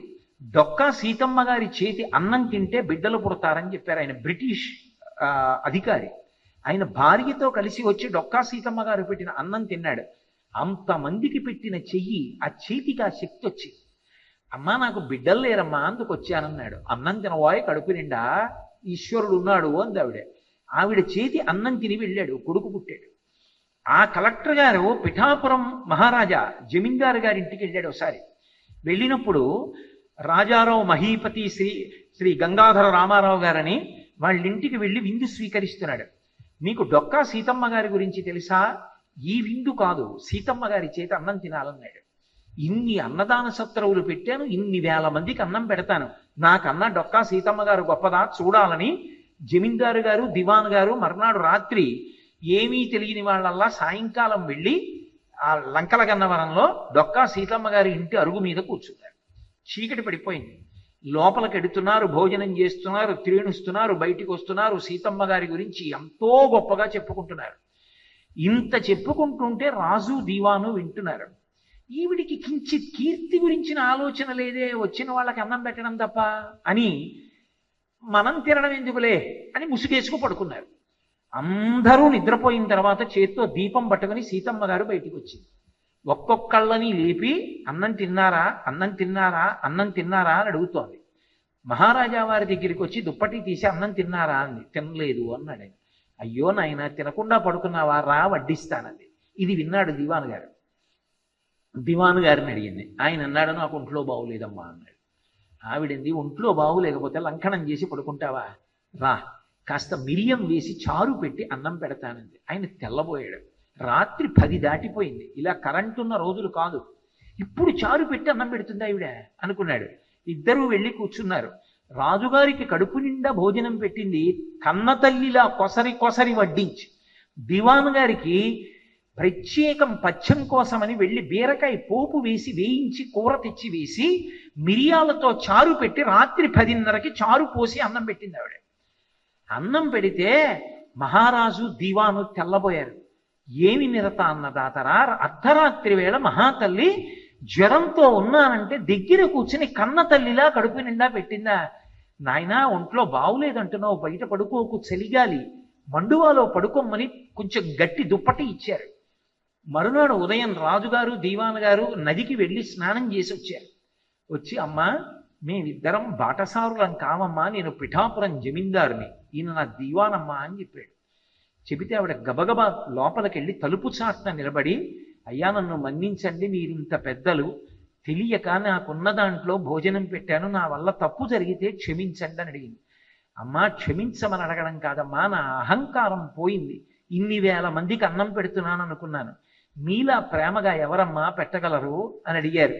ఆవిడికి వైధవ్యం వచ్చిన తరువాత అగ్నిహోత్రావధానులు గారని చెప్పి మహానుభావుడు, గొప్పగా వేదం చదువుకున్నటువంటి విద్వాంసుడు, ఆయన ఒకసారి వచ్చి ఆవిడికి 3 సార్లు ప్రదక్షిణం చేసి నమస్కారం చేశారు. ఆవిడన్నారు, నేను విధవని నాయన, నాకు ప్రదక్షిణం చేసి ఇంత వేదం చదువుకున్న వాడివి నమస్కారం చేస్తున్నావే అన్నారు. ఆయన అన్నారు, మీకు ప్రదక్షిణం చేసి నమస్కారం చెయ్యని వాడు విధవ, మీరు విధవేమిటమ్మా, నిరతాన్నదాత తల్లి మీకు నమస్కారం చేయకపోతే శరీరం ఎందుకమ్మా అన్నారు. ఆవిడ చెయ్యి ఎంత గొప్పదంటే, అమలాపురం పక్కన పేరూరని ఒక అగ్రహారాన్ని నిర్మాణం చేశారు వేద పండితులందరూ. అన్నీ ఉప్పు నీళ్లే, మంచినీళ్లు పడలేదు. ఆ పేరూరు అగ్రహార నిర్మాణం కూడా చాలా ఆశ్చర్యకరమైనటువంటి రీతిలో జరిగింది. అది ఆ అగ్రహారాన్ని నిర్మాణం చేయడానికి ఒక యోగి పొంగవుడు ఒకడు పేరూరు అగ్రహారం బయట ఉండేవాడు. ఆయన దగ్గరికి వెళ్ళి ఘనదేవేంద్ర స్వాముల వారిని పిలిచేవారు. ఆయన దగ్గరికి వెళ్ళి, అయ్యా ముహూర్తం పెట్టమన్నారు, రాత్రి నేను శంఖం పూరిస్తాను, అప్పుడు శంకుస్థాపన చేయండి అగ్రహారానికి అన్నారు. అందరూ శంఖం పూరణ కోసం, శబ్దం కోసం వింటున్నారు. పరమశివుడు ఆలోచించాడు, ఈ ముహూర్తానికి కానీ అమలాపురం దగ్గర పేరూరు అగ్రహారానికి శంకుస్థాపన జరిగితే నేను కూడా కాశీపట్టణాన్ని విడిచిపెట్టి పేరూరు వెళ్ళిపోవాలి, అంత గొప్పదవుతుంది పేరూరు, నేను కాశీని విడిచిపెట్టలేను అని ఆ ముహూర్తం కన్నా ముందు పరమశివుడు వచ్చి శంఖం పూరించాడు. స్వాముల వారు శంఖం పూరించారనుకుని ప్రతిష్ఠ చేసేశారు, శంకుస్థాపన చేసేశారు. మళ్ళీ స్వాముల వారు పూరించారు. తెల్లబోయి వీళ్ళందరూ వెళ్ళారు. అదేమిటి స్వామి, ఇందాక శంఖం పూరించారుగా, శంకుస్థాపన చేసేశామన్నారు. ఆయన దివ్య దృష్టితో చూశారు, ఒరే నేను పెట్టిన ముహూర్తానికి శంకుస్థాపన జరిగితే పరమశివుడు కాశీపట్టణం విడిచిపెట్టి రావాలి, ఈ పేరూరు అంత గొప్పదవుతుంది, అందుకని శివుడు వచ్చి శంఖం పూరించేసి శంకుస్థాపన చేయించారు. కానివ్వండి, అగ్రహారం వృద్ధిలోకి వస్తుందన్నారు. ఇప్పటికీ పేరూరు అగ్రహారం అంతా వేద పండితుల నిలయం. అటువంటి చోట ఉప్పు నీళ్లు. డొక్కా సీతమ్మ గారి దగ్గరికి వెళ్ళి, అమ్మా మీ చేత్తో ఏదైనా ద్రవ్యం ఇవ్వండి అమ్మా, నువ్వు తవ్విస్తామన్నారు. ఆవిడ చేత్తో ద్రవ్యం ఇచ్చారు. ఆ 50 రూపాయలు పట్టుకెళ్ళి ధనంలో కలిపి నుయ్యి తవ్వించారు, తియ్యటి నీళ్లు పడ్డాయి. డొక్కా సీతమ్మ గారంటే ఆవిడ చెయ్యి అంత గొప్పది. బిడ్డలు లేని వాళ్ళు వెళ్ళి ఆవిడ ఇంట్లో కాస్త అన్నం తినొస్తే, అమ్మ భోజనం చేసి వచ్చేసామమ్మా అంటే ఔషధీయుక్తంగా ఆవిడ చేతిలో పాత చింతకాయ పచ్చడి వేసేవారు. అది మహాప్రసాదం అని నాకి కొద్దిగా చిన్న కాగితంలో పట్టుకుని ఇంటికి పట్టుకెళ్ళి పాత చింతకాయ పచ్చడి ప్రసాదంలా పెట్టేవారు, వెంకటేశ్వర స్వామి ప్రసాదంలా. ఆ తల్లి జీవించి ఉండగా అది దేశ సంస్కృతి అని నేను మనవి చేస్తున్నది. కింగ్ ఎడ్వర్డ్ VII పట్టాభిషేకం చేసుకుంటూ లండన్లో డొక్కా సీతమ్మ గారి యొక్క ప్రఖ్యాతి విని కలెక్టర్కి కబురు చేశాడు. ఆవిడ ఫోటో, ఆవిడ్ని లండన్ తీసుకురమ్మని.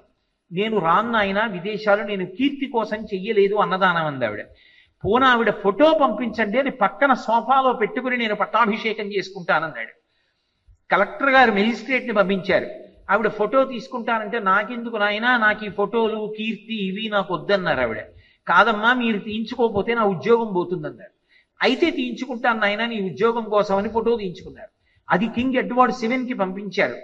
ఎడ్వర్డ్ VII తను పట్టాభిషేకం చేసుకునేటప్పుడు డొక్కా సీతమ్మ గారి చిత్రపటాన్ని పక్కన సింహాసనం మీద పెట్టి తాను తన భార్య కలిసి వెళ్ళి డొక్కా సీతమ్మ గారికి నమస్కారం చేసి వచ్చి పట్టాభిషేకం చేసుకున్నాడు. అక్కడి నుంచి ఆవిడికి ప్రశంసాపత్రం పంపించాడు. ఇప్పటికీ డొక్కా సీతమ్మ గారి ప్రశంసాపత్రం ఉంది. అంతటి నిరతాన్నదాత.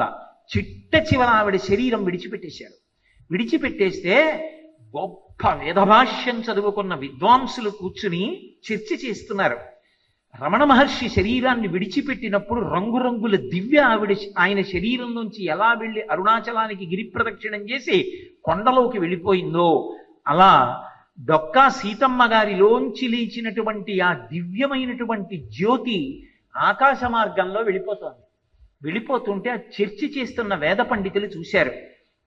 ఎవరో ఒక మహాపురుషుడో చాలా గొప్పదైనటువంటి స్త్రీయో శరీరాన్ని విడిచిపెట్టింది, ఊర్ధ్వలోకాలకు వెళ్ళిపోతోందని చెప్పారు. కాసేపటికి తెలిసింది డొక్కా సీతమ్మ గారు శరీరం వదిలేశారు. ఆవిడ శరీరం వదిలినప్పుడు ఆవిడ దివ్య జ్యోతి ఊర్ధ్వలోకాలకెడుతూ కనపడింది. ఒకరికి పెట్టి త్యాగేనైకే అమృతత్వమానసు, ఆ స్థితిని పొందింది ఈ దేశం. అందుకే భారతదేశము అన్న పేరు చెప్పేటప్పటికీ 2 చేతులెత్తి ప్రపంచమంతా నమస్కారం చేస్తుంది. ఎందుకని అంటే వాళ్ళు తిన్నారా తినలేదా కాదు, శత్రువుకి కూడా అన్నం పెట్టగలిగిన జాతి ఏదైనా ఉంటే భారతదేశం ఒక్కటే. అది ఈ దేశ సంస్కృతి. ఈ దేశ సంస్కృతిలో అంతర్భాగంగా అంత గొప్పగా ఆదరించడం అనేటటువంటి లక్షణాన్ని పొంది ఉండేవారు. అందుకే మీరు ఏ కావ్యాన్ని చూడండి, ఏ పురాణాన్ని చూడండి, సంస్కృతి కొనసాగడానికి అవకాశం ఇచ్చేటటువంటి విషయములు ఏవి ఉంటాయో వాటిని మాత్రమే ప్రస్తావన చేసి మనసుని సంస్కారవంతములు చేసేటటువంటి విషయాలు ప్రస్తావిస్తారు. తెలుగువాడు పోతన గారు, మనందరం ఆయన పేరు చెప్తే నమస్కారం చెయ్యాలి. నిజంగా ఎంతటి మహానుభావుడు.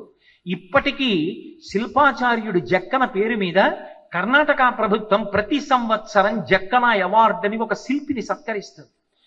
పోతన గారు మహానుభావుడు, నిస్వార్థమైనటువంటి రచనలు చేసినవాడు, భాగవతాన్ని ఆంధ్రీకరించినవాడు, రామచంద్రమూర్తి యొక్క పరిపూర్ణమైనటువంటి కరుణాకటాక్షములను పొందినటువంటి వాడు. అటువంటి వాడు నాకు ఏమీ కోరుకోవట్లేదు, ఈ మనుజేశ్వరాధములకిచ్చి పురమ్ములు వాహనమ్ములం సొమ్ములు కొన్ని పుచ్చుకొని శరీరము వాసి కాలుచే సమ్మెటవాటులం బడక సమ్మతి శ్రీహరికిచ్చి చెప్పే ఈ బమ్మెరపోతరాదొకడు భాగవతమ్ము జగద్భితమ్ము గన్నని చెప్పుకున్నారు.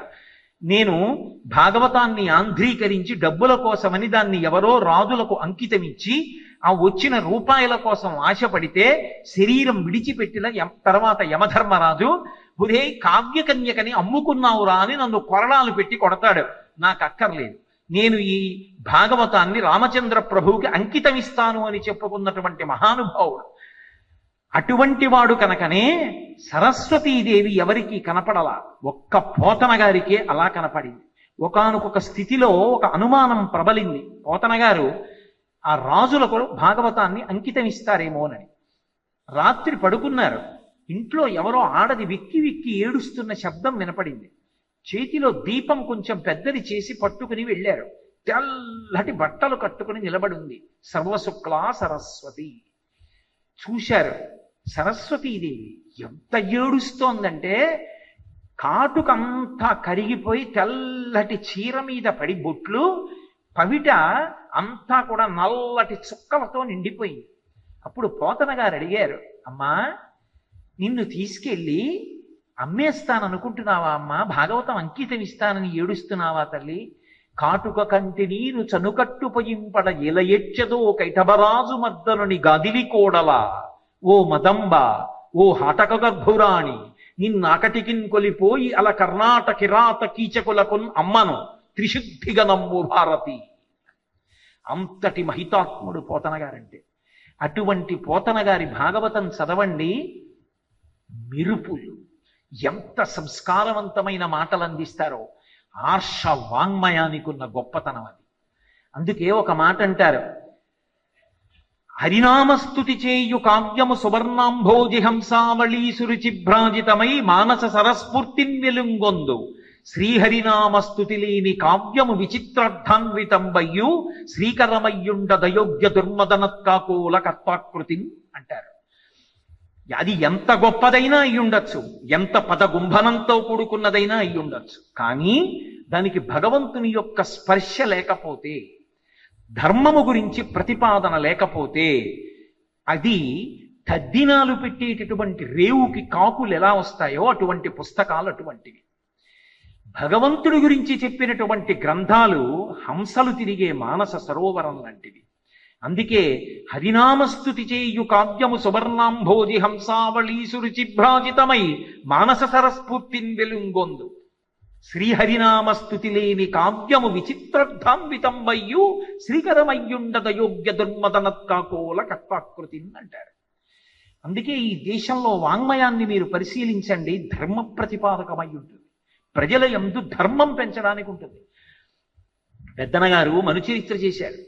అలా శ్రీకృష్ణదేవరాయల వారి ఆస్థానంలో శ్రీమదాంధ్ర కవితా పితామహ సర్వతోముఖాంక పంకజాక్షపాదాంబుజాధీన మానసేందిందిరనందవరపురవోత్తం శచటకోపతాప ప్రసాదాదితా సాదిత కవితామ తల్లి కల్లసాని చొక్కయామాచ్య పుత్ర పెద్దనార్య ప్రణీతం వైన స్వారోచిషమను సంభవంబను మహాప్రబంధంబు అని రాసుకున్నాడు. తెలుగులో మొదటి ప్రబంధం. అటువంటి ప్రబంధాన్ని ప్రారంభం చేసిన ఆయన శ్రీకారంతో భగవన్నామ స్మరణతోటి మొదలుపెట్టాడు. ధర్మ ప్రతిపాదకంగా ఇచ్చారు. ఎందుకని అంటే వాంగ్మయం కేవలం ఏదో జిలుగు వెలుగులతో కూడుకున్నటువంటి అర్థం లేని మత్తు సాహిత్యంతో కూడుకుని ఉండదు. ఆర్షధర్మంలో గొప్పతనం ఎక్కడుంటుందంటే శ్రీవక్షోజకురంగనాభమెదపై చెన్నందులంబోదరాదేవింత కమలా సమీపమున ప్రీతిన్ నిల్పినాడోయనంగ వందారు సనందనాది నిజభక్త శ్రేణికిన్ తోచు రాజీవాక్షుండు కృతార్థు చేయి శుభదృష్టిన్ కృష్ణరాయాధిపున్నని మొదలుపెట్టాడు. శ్రీవక్షోజకురంగనాభమెదపై జెన్నందు లంబోదరాదేవింత కమలా సమీపమున ప్రీతిన్ నిల్పినాడోయనంగా అని భగవంతుణ్ణి కీర్తించి కృష్ణరాయలకు శుభ పరంపరలనిచ్చుగాక. ప్రవరాఖ్యుడు సాక్షాత్తు వరూధినియే మోహించిన, ఇక్కడ ఎవరు చూసొచ్చారు, ఏ తప్పు గురించి ఎందుకంత బెంగ పెట్టుకుంటావు, నాతో కూడు అని అడిగినా తాను ప్రతిరోజు ఏ అగ్నిహోత్రాన్ని నమ్ముకున్నాడో ఆ అగ్నిహోత్రాన్ని ప్రార్థన చేశాడు. ప్రార్థన చేసి అయ్యో నా భార్య ఎంత బాధపడుతోందో, నా తల్లిదండ్రులు ఎంత బాధపడుతున్నారో, అగ్నిహోత్రంబులేమయ్యనొక్కో శిష్యులేమయ్యనొక్కో అని ధర్మాన్ని జ్ఞాపకం చేసుకుని అగ్నిహోత్రుడి యొక్క అనుగ్రహంతో మళ్ళీ తన పురానికి వెళ్ళిపోయాడు. పాదలేపనం కరిగిపోయింది, సిద్ధుడిచ్చింది. ఆయన ఏదో పాదలేపనం ఇచ్చాడు. ఆ పాదలేపనం ఇచ్చి ఎక్కడికైనా నువ్వు వెళ్ళగలవన్నాడు. కోరుకుని హిమాలయ పర్వతాలకు వెళ్ళాలన్నాడు. పదకుంభనానికి కవిత్వానికి అంటారా, అద్భుతం. అటజని కంచ భూమిసురుడంబర చుంబి శిరస్సరజ్జరీ పటల ముహుర్ముహుర్లుటద భంగ తురంగ మృదంగ నిస్వన స్ఫుటనటనానురూప పరిపుల్ల కలాప కలాపజాలమున్ గటక చరత్కరీడు కర కంపిత సాలము శితశైలమున్ అంటారు పెద్దన గారు. అక్కడికి వెళ్ళి కరిగిపోయింది. వరూధిని పిలిచింది, ఉండిపోలేదు. ధర్మం ఆలోచించి అగ్నిహోత్రుణ్ణి ప్రార్థన చేసి ఇంటికి వెళ్ళిపోయాడంతే. వాంగ్మయమంతా ధర్మాన్ని ప్రతిపాదన చేసేది, భక్తిని ప్రతిపాదన చేసేది. ధర్మాన్ని విడిచిపెట్టకు. ఆ ధర్మము నిన్ను కాపాడుతుంది. భారతదేశ సంస్కృతి వైభవం ఎక్కడుందంటే, మీరు ఏ పుస్తకాన్ని పరిశీలించినా ఆ పుస్తకం జాతికి ధర్మమునందు పూనికని కల్పించేది. అందుకే మధుర వెళ్ళి మీనాక్షి దేవాలయంలో సరస్వతి కోనేరు ఉండేది. పుస్తకాన్ని వ్రాస్తే కోనేట్లో వేసేవారు. తడిసిపోకుండా పైకి తేలేది. ప్రజలకి పనికొచ్చే పుస్తకం అని గుర్తు. పనికి రానిదైతే మునిగిపోయేది, వదిలిపెట్టేసేవారు. ముద్రణ చేసి ప్రజలకు ఇవ్వాలా ఇవ్వకూడదా అంటే సరస్వతి కోనేరు పరీక్షలో నిలబెట్టేవారు పుస్తకాన్ని.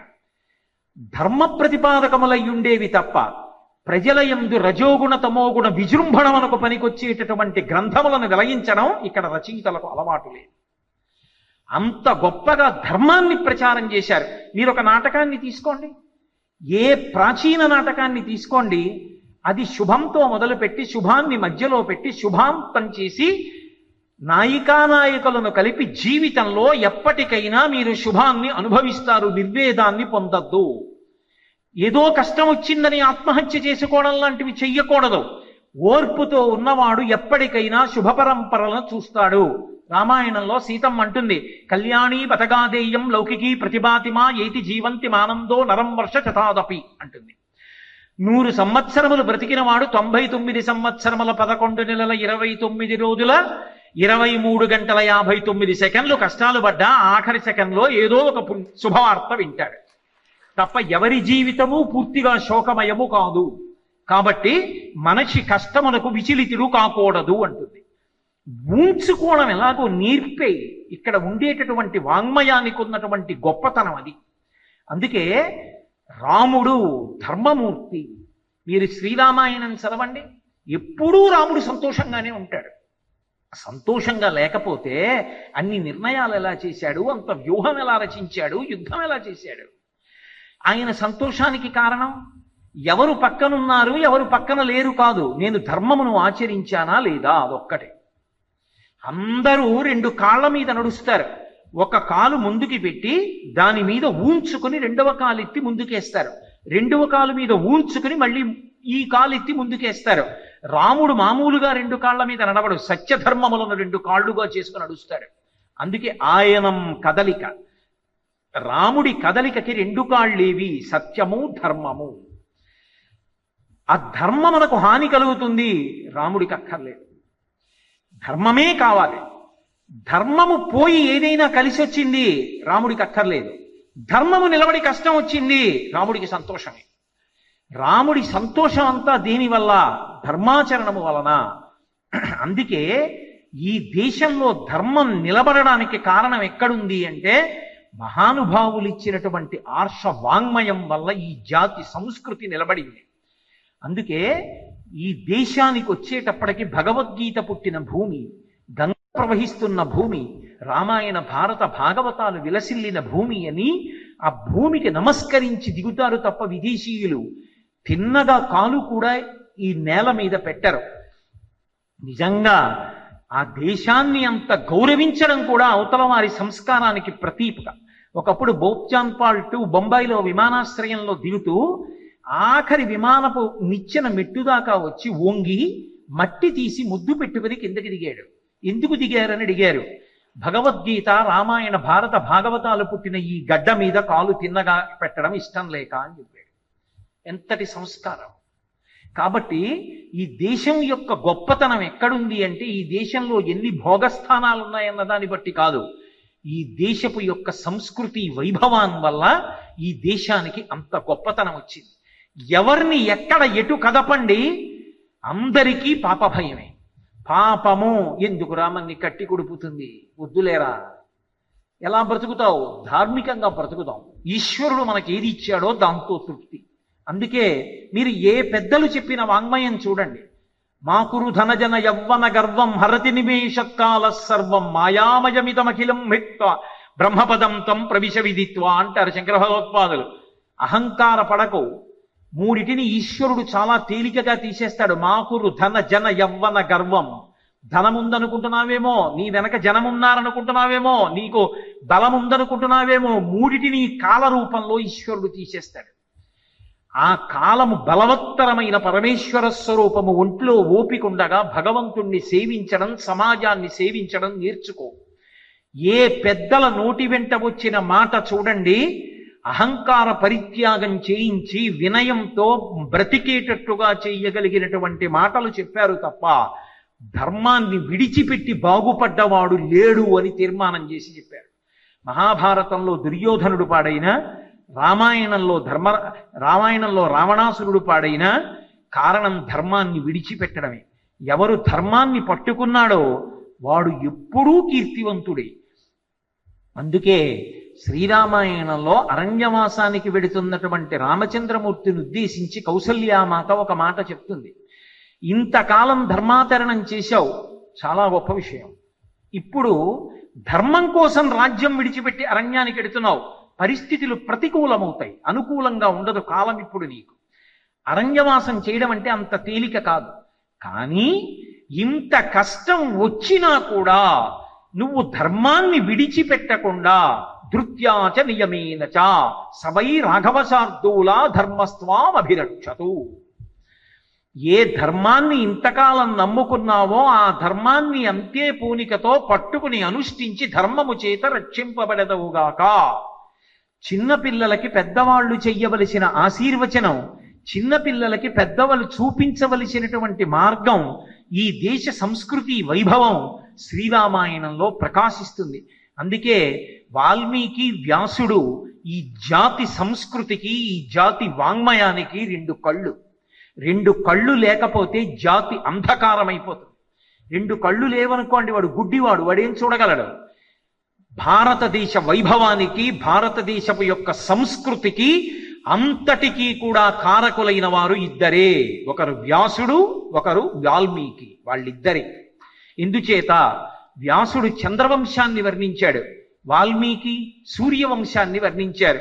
సూర్యచంద్ర వంశాల్ని వర్ణించి ధర్మ ప్రతిపాదకములైనటువంటి గ్రంథములను, చతుర్విధ పురుషార్థములను సమన్వయం చేసుకోవలసినటువంటి విధానాన్ని లోకానికి సూచించినటువంటి మహోత్కృష్టమైనటువంటి గ్రంథములను సంస్కృతి ప్రవాహంగా వెళ్ళడానికి అందించినటువంటి వ్యాస వాల్మీకులకు నమస్కరించకుండా ఎక్కడా ఎవ్వరూ ఏ ప్రవచనాన్ని ప్రారంభం చేయరు, ఎక్కడా ఎవ్వరూ ఏ ఆర్షమైనటువంటి విషయాన్ని మొదలుపెట్టారు. కారణం, వాళ్ళిద్దరూ లేనినాడు అసలు సనాతన ధర్మ సంబంధమైన విషయ ప్రతిపాదనమే లేదు. అంత గొప్పవాళ్ళు. కృతజ్ఞత ఈ జాతి లక్షణం. రామాయణం ఎందుకు వచ్చింది అంటే దేవుడి గురించి చెప్పమని వాల్మీకి అడగలేదు.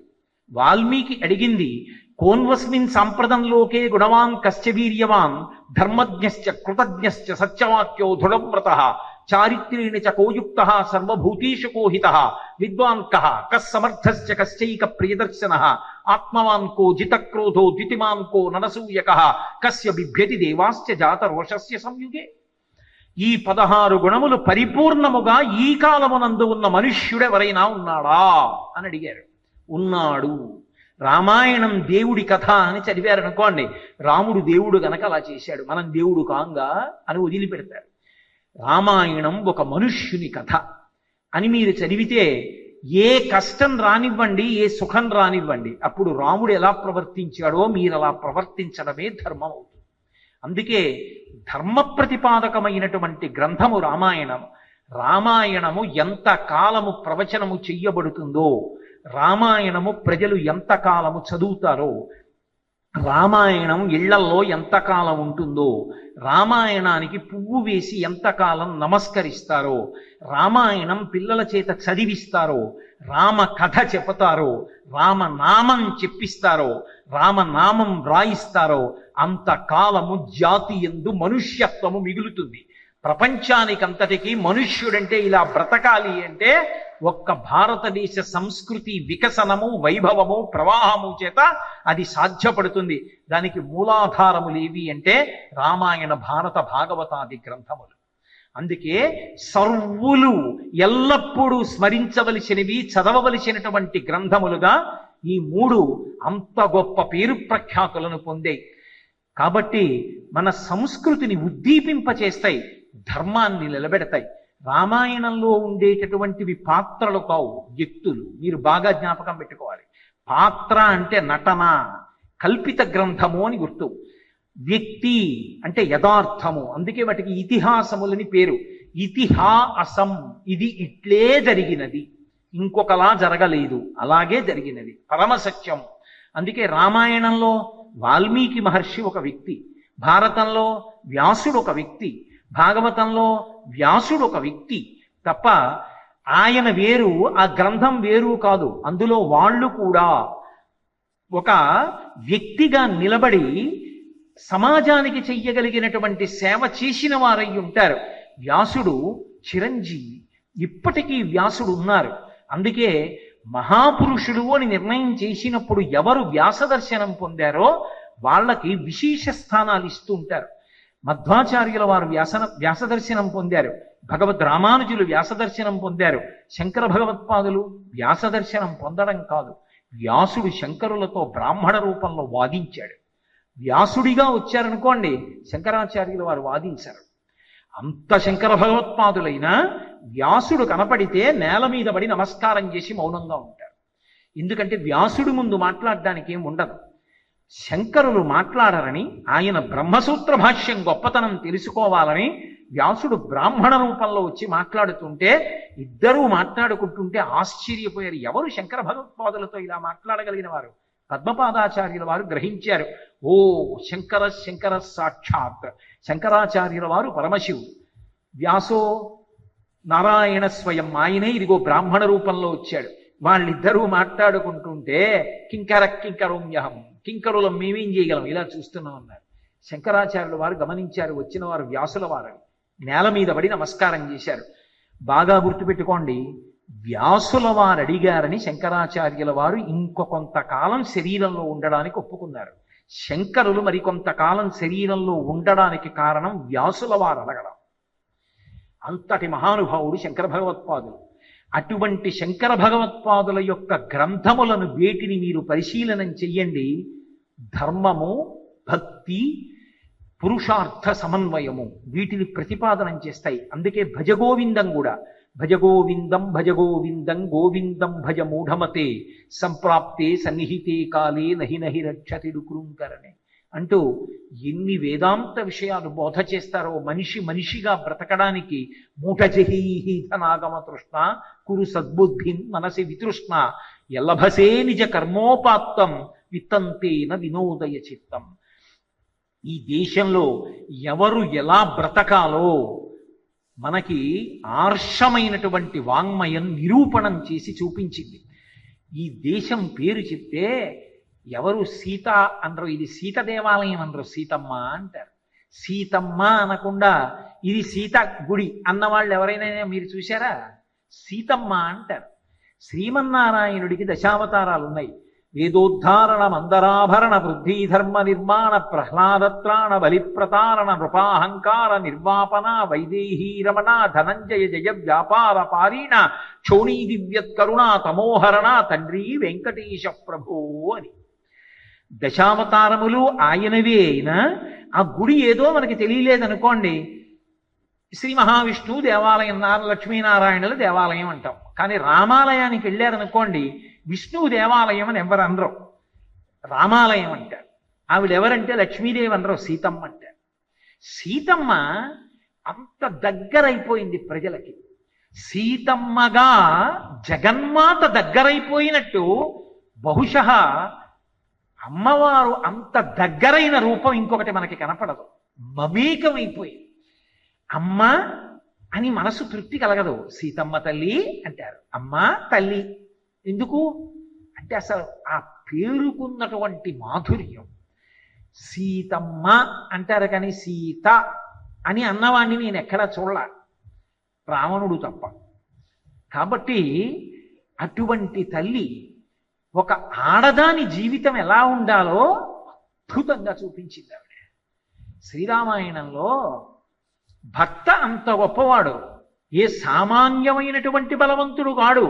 స్వామి హనుమంటారు, మండిత విస్ఫులింగ విషమ జ్వలితానల కీలలు అబ్జ గర్భాండమనిండ రామ వసుధాదిపుడీషడు వజ్రసాధనా ఖండిత పంక్తి కంట కణకంఠ పురంతక శైలచాలను దండ బల ప్రచండ పురదండ విఖండన చండకాండములు అంటారు.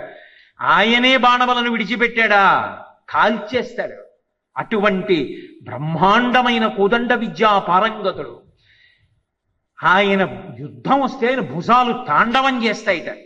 ఎవరో నా ఉపన్యాసాలు విని పొద్దున దగ్గరికి వచ్చాడు చిన్న పిల్లాడు, దశరథీ శతకంలోంచి ఆ పద్యం జరుగుతుంటే నేను మురిసిపోయాను. చాలరా నా జన్మకి మా అమ్మ కష్టపడి కన్నందుకు వీడు ప్రేరణ పొంది ఈ పద్యాలు నేర్చుకున్నాడే అని.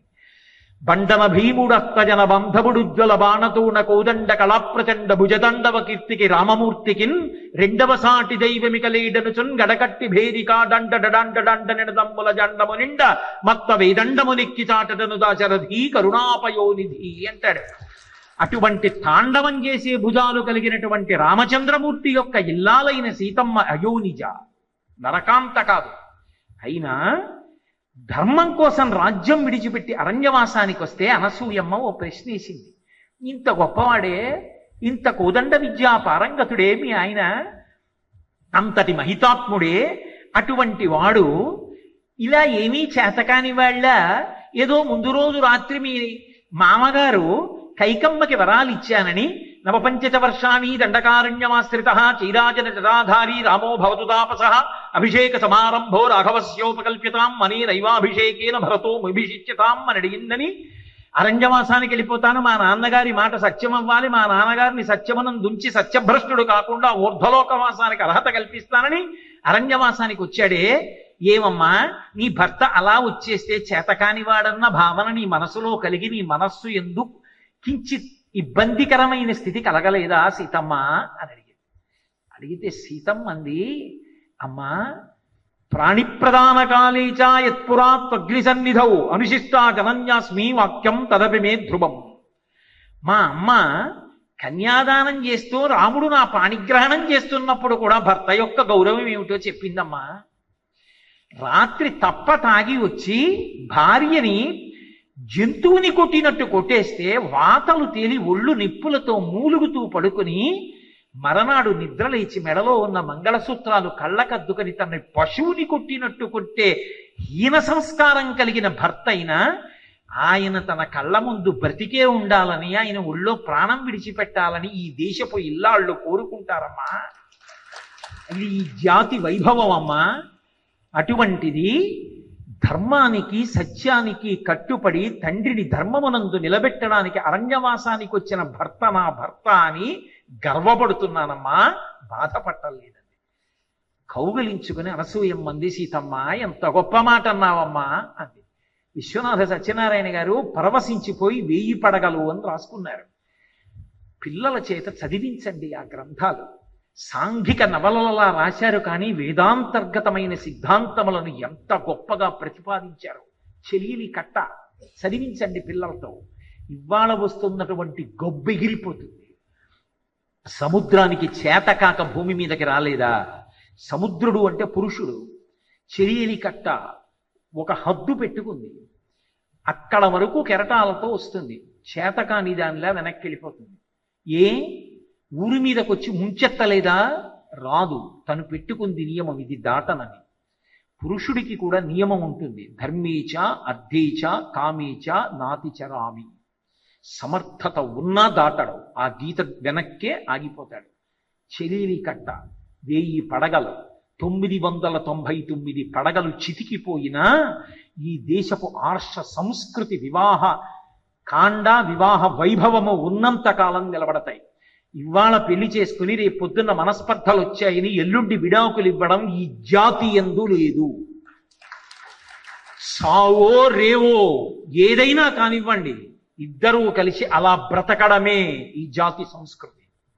విడాకులన్న మాట లేదు. అందుకే వచ్చిన వాడని ఇంద్రుడని తెలిసి వ్యభిచరించిన, తపస్సు చేయించి సాత్వికాహారం ఇచ్చి భార్యని మళ్ళీ పతివ్రతని చేసి ఆమెకి ఉన్నటువంటి కళంకం తొలగించుకునేలా ఆవిడికి సమర్థతని కృపచేసి ఏలుకున్నాడు తప్ప గౌతముడు భార్యని విడిచిపెట్టలేదు.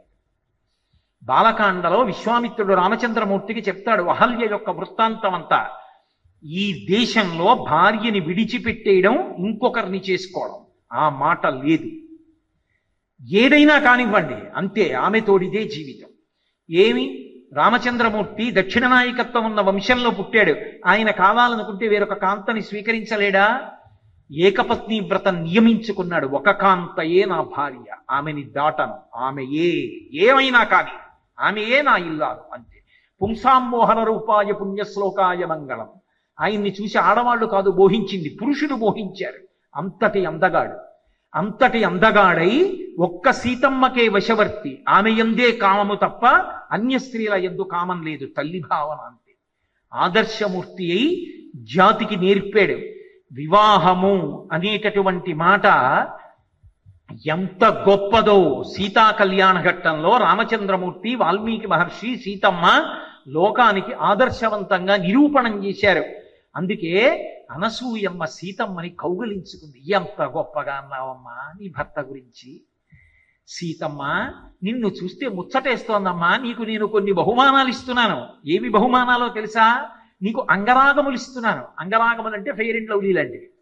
ఇవి రాసుకుంటే అవి వాసన చెడవు, ఎప్పటికీ అలాగే ఉంటాయి. నీ కొప్పులో పుష్పమాలికని తురుముతున్నాను. ఎందుకని? అది ఎప్పటికీ వాడదు. నీకు దివ్యమైన వస్త్రములను ఇస్తున్నాను. ఇవి కట్టుకుని రాముడి దగ్గరికి వెళ్ళు. ఎందుకని? అలంకృత అయినటువంటి స్త్రీని చూసి ఆమె అందానికి సంతోషించి అభినందించవలసినది భర్త ఒక్కడే. ఇంకొక పురుషుడికి దాంతో సంబంధం లేదు. ఆవిడ అందంగా ఉంది, కామాక్షి. నేను రోజు నమస్కరించే శారద, ఆ తల్లి ఆ రూపంలో వచ్చింది. ఆవిడ అందంతో నాకేం సంబంధం? ఆవిడ తేజస్సు, ఆవిడలో ఉన్నటువంటి దైవత్వానికి, ఆవిడలో ఉన్న మాతృత్వానికి నమస్కారం అంతే. భర్త ఆమె అందచందాలకి మురిసిపోతాడు. కాబట్టి నీ భర్త దగ్గరికి వెళ్ళు. ఇవన్నీ పెట్టుకొని ఇవన్నీ కట్టుకుంటే మురిసిపోవలసిన వాడు రాముడు. ఇది ఈ జాతి సంస్కృతి. మాతృవత్పరదారేషు. ఇంతకన్నా వేదిక మీద కూర్చుని నేను చెప్పలేను. ఆడతనాన్ని చూశారా? పాల కింద అగ్నిహోత్రం, పాలు పొంగుతాయి. అమ్మతనాన్ని చూశారా? పాల మీద నీళ్లు కిందకెళ్ళిపోతాయి. మాతృవత్పరదారేషు అన్యకాంతల యందు అమ్మని చూడు. అది ఋషులు ఈ జాతికిచ్చిన రక్షణ. పరద్రవ్యాని లోష్టవత్. ఇతరుల సొమ్ము రాతి ముక్కగా చూడు, దాని యందు అపేక్ష పెట్టుకోవద్దు. ఆత్మవత్ సర్వభూతేషు. నేను ఆయన్ని బాధపెడితే ఎంత బాధపెడతాడు? నేను బాధపడితే ఎలా ఉంటుందో అది అలాంటిది. కాబట్టి అలా బాధ పెట్టకు. నన్ను కొడితే నాకెంత బాధ కలుగుతుంది, కాబట్టి అవతల వారిని కొట్టకు. నన్ను ఒక మాట అంటే నిష్కారణంగా నాకెంత బాధ కలుగుతుంది, అవతల వారిని నిష్కారణంగా ఏ మాట అనకు. ఇది నీ ఆత్మకి ఎలా ఉంటుందో ముందు ఊహించుకుని అప్పుడు అవతల వారి విషయంలో ప్రవర్తించు. ఎప్పశ్యతి సపశ్యతి, అలా చూసి మాట్లాడు. సంస్కారాన్ని, సంస్కృతిని ఉద్దీపింపచేసాయి. అందుకు కదా సత్యహరిశ్చంద్రీయం అంత గొప్పదైంది. సత్యానికి కట్టుబడడం అంటే ఎంత గొప్పదో చూపించింది వాంగ్మయం. కాబట్టి సీతమ్మతో మాట్లాడుతూ అనసూయమ్మ ఒక అద్భుతమైన మాట అంటుంది. అమ్మా సీత, భర్త అంటే ఎంత గొప్పవాడో తెలుసా? అది జాతి సంస్కృతి. భర్త అంటే కేవలం భోగకారకుడు కాడు ఈ దేశంలో. అందుకే 5 సార్లు విడాకులు, 6 సార్లు పెళ్లిళ్ళు, అర్థం పర్థం లేకుండా వివాహపూర్వ శృంగారాలు ఈ దేశంలో ఉండవు. ఈ దేశం పరమ పవిత్రమైన జాతి. చెయ్యి పట్టుకొని ధర్మపత్ని అయి ఆయన ఎడంభుజం మీద ఉత్తరీయానికి కారణమై ఆయన ధరించడానికి ఆవిడ కారణమవుతుంది. ఆవిడ లేనినాడు యజ్ఞాధికారం లేదు, తన కడుపున పుట్టిన కూతుర్ని కన్యాదానం చేయలేడు. అంత విశిష్ట స్థానం భార్యకిచ్చింది తప్ప భార్య యందు భోగ వస్తువుని చూసి నచ్చిన 3 రోజులు ఉంచుకుని 10వ రోజున విడాకులిచ్చి ఇంకో దాన్ని తెచ్చుకోవడం ఈ జాతి సంస్కృతి కాదు. ఆ సంస్కృతికే ఒకసారి చిటికిన వేలు పట్టుకుంటే బతికున్నంత కాలం అంతేట. ఒళ్ళు కాలిపోని, వ్రణాలు రాని, కాళ్ళు చేతులు తెగిపోని, మంచాన పడిపోని ఆమె ఏ భార్య? ఏమి జాతిరా ఈ జాతి అని ప్రపంచ దేశాలన్నీ లేచి నిలబడి 2 చేతులు ఎత్తి నమస్కారం చేశాయి భారతదేశానికి. ఇది నా జాతి సంస్కృతి. అంత పవిత్ర వివాహ బంధం తప్ప ప్రేమికుల రోజులు, వ్యాలంటైన్స్ డేలు ఈ జాతికి తెలియదు. మదర్స్ డే అని సంవత్సరంలో 1 రోజు నమస్కారం చేయడం ఈ జాతికి తెలియదు. మాతృదేవోభవ, పుట్టిన దగ్గర నుంచి చచ్చిపోయే వరకు అమ్మకి నమస్కారం. ఫాదర్స్ డే అని 1 రోజు నమస్కారం కాదు. బ్రతికున్నంత కాలం తండ్రి దైవం. పితృదేవోభవ, ఆచార్య దేవోభవ. టీచర్స్ డే అంటే 1 రోజని కాదు. సర్వేపల్లి రాధాకృష్ణన్ మహానుభావుడు, తత్వవేత్త. నీ కుటుంబంలో ఆయన కూడా ఒక సభ్యుడు అని గౌరవించడం నేర్చుకోవడానికి పునాది అంతే తప్ప ఫ్రెండ్షిప్ డే అని ఉండదు. భారతదేశంలో స్నేహ అన్న మాటకు అర్థం ఏమిటంటే బీయింగ్ స్టికీ అని. బీయింగ్ స్టికీ అంటే అంటి పెట్టుకుని ఉండుట. ఎలా? ఎప్పుడూ భుజం రాసుకుని కాదు, మనసులో ఆర్ద్రతతో స్నేహితుడి గురించి తెలుసుకుని వాడి ఉద్ధరణకి వీడు కారణమవుతాడు, వాడు వృద్ధిలోకి రావడానికి వీడు చెయ్యి ఇచ్చి లాగుతాడు. అంతేకాని సంవత్సరానికి ఓ రోజు కాదు ఫ్రెండ్షిప్ డే, బ్రతికున్నంత కాలం ఫ్రెండ్షిప్ డే ఉంటుంది. స్నేహం కోసం అలా బ్రతుకుతారు, స్నేహం కోసం ప్రాణాలు విడిచిపెట్టేశారు. అది ఈ జాతి సంస్కృతి తప్ప ఈ జాతి సంస్కృతి విషయంలో యువత పట్ల ప్రధానమైన కర్తవ్యము పెద్దలకున్నది. ఈ సంస్కృతి ప్రవాహం దారి తప్పకుండా ఆపడం అందరి కర్తవ్యం. అందుకే అనసూయం అంటుంది, నాతో విశిష్టం పశ్యామి బాంధవం విమృశంత్యహం సర్వత్ర యోగ్యం వైదేహి తపఃకృతమిహావ్యయం. ఓ సీత, భర్త అంటే ఎంత గొప్పవాడో తెలుసా? ఒక ఆడదానికి జీవితంలో మొట్టమొదటి అనుబంధం తండ్రితో, తర్వాత అన్నదమ్ములతో, తర్వాత బంధువులతో, తర్వాత భర్తతో, తర్వాత బిడ్డలతో. ఇందులో ఎవరైనా మితంగానే ఇస్తారు. అమితముగా ఇవ్వగలిగిన వాడు భర్త ఒక్కడే. ఒక తండ్రి ఓ అట్ల తద్ది నోమును ఇస్తాడు, ఒక అన్నగారు గుడికి తీసుకెడతాడు, ఓ తమ్ముడు డబ్బిచ్చి చెల్లి ఈ పూజ చేసుకో అంటాడు, ఓ బంధువు ప్రసాదం పట్టుకొచ్చి ఇస్తాడు, బిడ్డడు అమ్మా అని కాళ్ళు పడతాడు. భర్త తాను చేసిన పుణ్యంలో సగభాగం ఆయన ప్రయత్నం లేకుండా భార్యకి వెళ్ళిపోతుంది. నేను 10 మాటలు రామనామం చెప్తే 5 మాటలు రామనామం చెప్పిన ఫలితం భార్యకి వెళ్ళిపోతుంది. నా ఇష్టాయిష్టాలతో సంబంధం లేదు, అది ధర్మశాస్త్రం. ఎందుకని అంటే నేను పూజా మందిరంలో కూర్చుని సంధ్యావందనం చేసి గాయత్రి చేస్తుంటే లేచి వచ్చేటప్పటికి పలహారం అది వండింది, లేకపోతే నా శరీరం ఎలా నిలబడుతుంది? అందుకని సగభాగం భార్యకి ఇచ్చారు. ఆమె లేకపోతే యజ్ఞయాగాది క్రతువులు లేవు, కన్యాదానం లేదు, ఏదీ చేయడానికి వీల్లేదు. అంత పెద్ద పట్టాభిషేకం చేశారు. భర్త వలన సంతానవతి అయి తల్లి అన్న పేరుతో అమ్మా అని పిలిపించుకుని స్త్రీ జన్మకి సార్థక్యాన్ని పొందుతోంది. ఆయన ఒడిలో శరీరం విడిచిపెట్టేసి చాలు నా జన్మకి అనుకుంటోంది.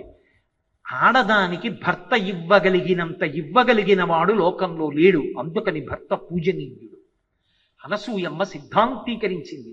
ఈ దేశంలో భార్యాభర్తల సంబంధానికి అంత ప్రేమ ఉంది. అందుకే ఒక పురుషుడు భార్య చనిపోతే ఏడిచాడు. నువ్వే కాదే వెళ్ళిపోయింది, నా చెయ్యబోయే పుణ్యాన్ని ఎత్తుకుపోయావు అన్నాడు. ఎందుకని? ఆవిడ లేదు యజ్ఞానికి పనికిరాడు, ఆవిడ లేదు యాగానికి పనికిరాడు, ఆవిడ లేడు పీటల మీద కూర్చోడానికి పనికిరాడు, ఆవిడ ఉంది లేచి రాలేదు మంచాన ఉంది, రవికిల బట్టన్ బొడ్డులో దోపుకుని చెయ్యొచ్చు యజ్ఞం. ఆవిడ శరీరం వదిలిందా, పోయింది అధికారం. పురుషుడి పుణ్యమంతా ఎవరంటే ఆడదే. ఆమెయే లక్ష్మీస్థానం. భర్తకి భార్య, భార్యకి భర్త ఒకరికొకరు అంత గొప్పవాళ్ళు. అందుకే ఆర్షవాంగ్మయంలో ఒక చమత్కారం చెప్తారు. ఎవరికీ అన్వయం కాని మాట అంటూ ఉంటే ఒకటే. ఎందుకంటే ఏదైనా ఓ మాట ఉంటే దానికి అర్థం ఉంటుంది, దాని ఎవరికో ఒకరికి అన్వయం అవుతుంది. అన్వయం కాని మాట, అర్థం ఉన్న మాట మాత్రం ఒక్కటే ఉంది, ఎవరికి అన్వయం అవ్వదు. అనాథ అన్న మాట ఎవరికీ అన్వయం కాదు. ఎందుకని? అనాథ అంటే ఎవరు? నాథుడు లేనిది. నాథుడంటే ఎవరు? భరించేవాడు, పోషించేవాడు, రక్షించేవాడు. ఎవ్వరూ లేకపోయినా పరమేశ్వరుడు ఒకడున్నాడు ఇక్కడే కూర్చుని. అనాథ ఎవరు? ఈ దేశంలో అనాథాశ్రమాలు లేవు. అందుకే అనాథ ఉండే అవకాశం లేదు. భగవంతుడు ఉన్నాడు చూడ్డానికి. మరి భగవంతుడికి ఎవరున్నారు? తల్లి తండ్రి లేరుగా. ఆయన అనాథ? ఆయనకి అమ్మవారు ఉంది, అమ్మవారికి అయ్యవారు ఉన్నారు. మరి అనాథ ఎవరు? ఎవరూ లేరు. మరి ఆ మాట ఎందుకు వచ్చింది? ఆ భావన నీకు ఉండకూడదని వచ్చింది. అసలు అనాథలన్న వాళ్ళు లోకంలో ఉండరు. అది ఈ దేశం యొక్క సాంస్కృతిక వైభవం. ఎంత గుండెల మీద చెయ్యేసుకుని నువ్వు బతకచ్చో చెప్పింది కానీ నీకెవ్వరూ లేరు కాబట్టి నిన్ను నీ చేరదీస్తున్నానన్న మాటతో దగ్గరికి చేర్చుకోమని నేర్పలేదు. నిరాశావాదం పనికిరాదు. కాబట్టి అంత గొప్పగా సీతమ్మ మాట్లాడింది. వివాహము అంటే ఏదో పిల్లకి పిల్లవాడు ఇష్టపడ్డం కాదు, నిర్ణయించవలసిన వాడు తండ్రి. ఆత్మావై పుత్రనామాసి. ఒక పురుషుడికి కొడుకు కలిగాడు అంటే హృదయస్థానము నుండి తేజోబిందువు కదిలితే కొడుకు పుడతాడు అని శాస్త్రం, యోగశాస్త్రం. అందుకే తండ్రియే కొడుకు రూపంలో లోకంలో తిరుగుతూ ఉంటాడు అని. ఆ కొడుకు నడిచి వస్తుంటే తాను యవ్వనంలో ఉండగా నడిచి వస్తున్నప్పుడు ఎలా ఉండేవాడో అలా చూసుకుని తండ్రి మురిసిపోతాడు. అందుకే ఐశ్వర్యములలో కల్లా గొప్ప ఐశ్వర్యం ఏది అంటే పుత్రగాత్ర పరిష్వంగం. కొడుకుని కౌగలించుకుంటే తండ్రి అంత ఊరట పొందుతాట. ఆఖరికి ప్రాణం పోతుంటే కొడుకు తొడ మీద తల పెట్టుకు శరీరం వదిలిపెడితే కాశీపట్టణంలో విడిచిపెట్టేసినట్టు. కొడుకు పట్ల అంత అనుబంధం, కొడుక్కి తండ్రి పట్ల అంత అనుబంధం. ఏ తల్లి ఏ తండ్రి భారంతో భరించవలసిన వాళ్ళు కాదు, నీ పుణ్యానికి కారకులు వాళ్ళు. వెనకటికి అఘాయిత్య పండితుడు ఒకడు ఉండేవాడు. అఘాయిత్య పండితుడు అంటే అందరు పండితుల్లో ఉండేవాడు. అన్ని చిత్రంగా ఉంటాయి ఆయన చెప్పేవి. ఆయన చచ్చిపోతూ ఒక కాగితం రాసి చచ్చిపోయాడు. ఉరే నేను చచ్చిపోయాక చదువుకోండి అన్నాడు. కొడుకులందరూ చదువుకున్నారు, గర్భదరిద్రులు, ఏమీ రాదు వాళ్ళకి. చదువుకుని అందరు పండితుల దగ్గరికి వెళ్ళారు. మా నాన్నగారు ఇది రాశారు ఏమిటండి అని అడిగారు. విత్తు పెట్టి పందిరెయ్యవద్దు అని ఉంది. 2, అప్పు ఇచ్చి తిరిగి అడగవద్దు. అమ్మకి అన్నం పెట్టవద్దు. దరిద్రం ఎక్కువైతే ఇంటిని తవ్వేయండి. ఏమిటండి మా నాన్నగారు రాశారంటే పండితులందరూ చూసి సంధి పుట్టి ఆఖరణ చచ్చిపోయే ముందు మీ నాన్న ఏదో చెప్పాడు మీరు రాసుకున్నారు, ఏమిట్రా ఇది ఎవరైనా పాటిస్తారా అన్నారు. ఇంకో అఘాయిత్యం పండితుడు కనపడ్డాడు. ఆయన అన్నాడు దీన్ని మామూలుగా జరిగితే అర్థం కాదు, ఇంకోలా చదవాలన్నాడు. ఎలా చదవాలన్నారు? విత్తు పెట్టి పందిరెయ్యవద్దు, పందిరేసి విత్తనం పెట్టు, అప్పుడు ఈ పాదు చక్కగా పాకి పొట్లకాయలు బాగా కాస్తుంది. పందిరి తర్వాత వేద్దాంలే విత్తనం పెట్టేద్దాం అంటే పాదు పైకి వచ్చేస్తుంది, నీ ఖాళీ ఉండదు, ఎక్కడ తిరుగుతుంటావు. మచిలీపట్నం ఉపన్యాసాలు, గుంటూరు ఉపన్యాసాలు, చెన్నై ఉపన్యాసాలు, ఈలోగా పాదు పైకి వస్తుంది, పశువులు తినేస్తాయి. కాబట్టి విత్తు పెట్టి పందిరేయవద్దు, పందిరేసి విత్తు పెట్టని చదువు. ఇప్పుడు పందిరేసి విత్తనం పెడితే నువ్వు ఊళ్ళో ఉపన్యాసాలకు పోయినా పందిరి పైకి ఎక్కుతుంది, నువ్వు మళ్ళీ తిరిగి వచ్చేటప్పటిగా పొట్లకాయ మీ ఆవిడ కూరండి పెడుతుంది. కాబట్టి పందిరేసి విత్తు పెట్టు, అప్పు ఇచ్చి తిరిగి అడగవద్దు. అదేమిటి అంటే అప్పు ఇచ్చి అయ్యా మీరు ఎప్పుడు ఇస్తారు తిరిగి అని అడగవలసిన వాడికి అప్పు ఇవ్వకు. అయ్యా మనం మరిచిపోయినా అయ్యా మీరు నాకు అప్పుడు 100 రూపాయలు ఇచ్చారు మీకు గుర్తుందో లేదో అని పట్టుకొచ్చి ఇచ్చేసేవాడికి అప్పి. అప్పు ఇచ్చి తిరిగి అడగవద్దు, అడగవలసిన అవసరం లేకుండా తిరిగి ఇచ్చేవాడికి అప్పి అని చదువుకో. అమ్మకి అన్నం పెట్టవద్దు.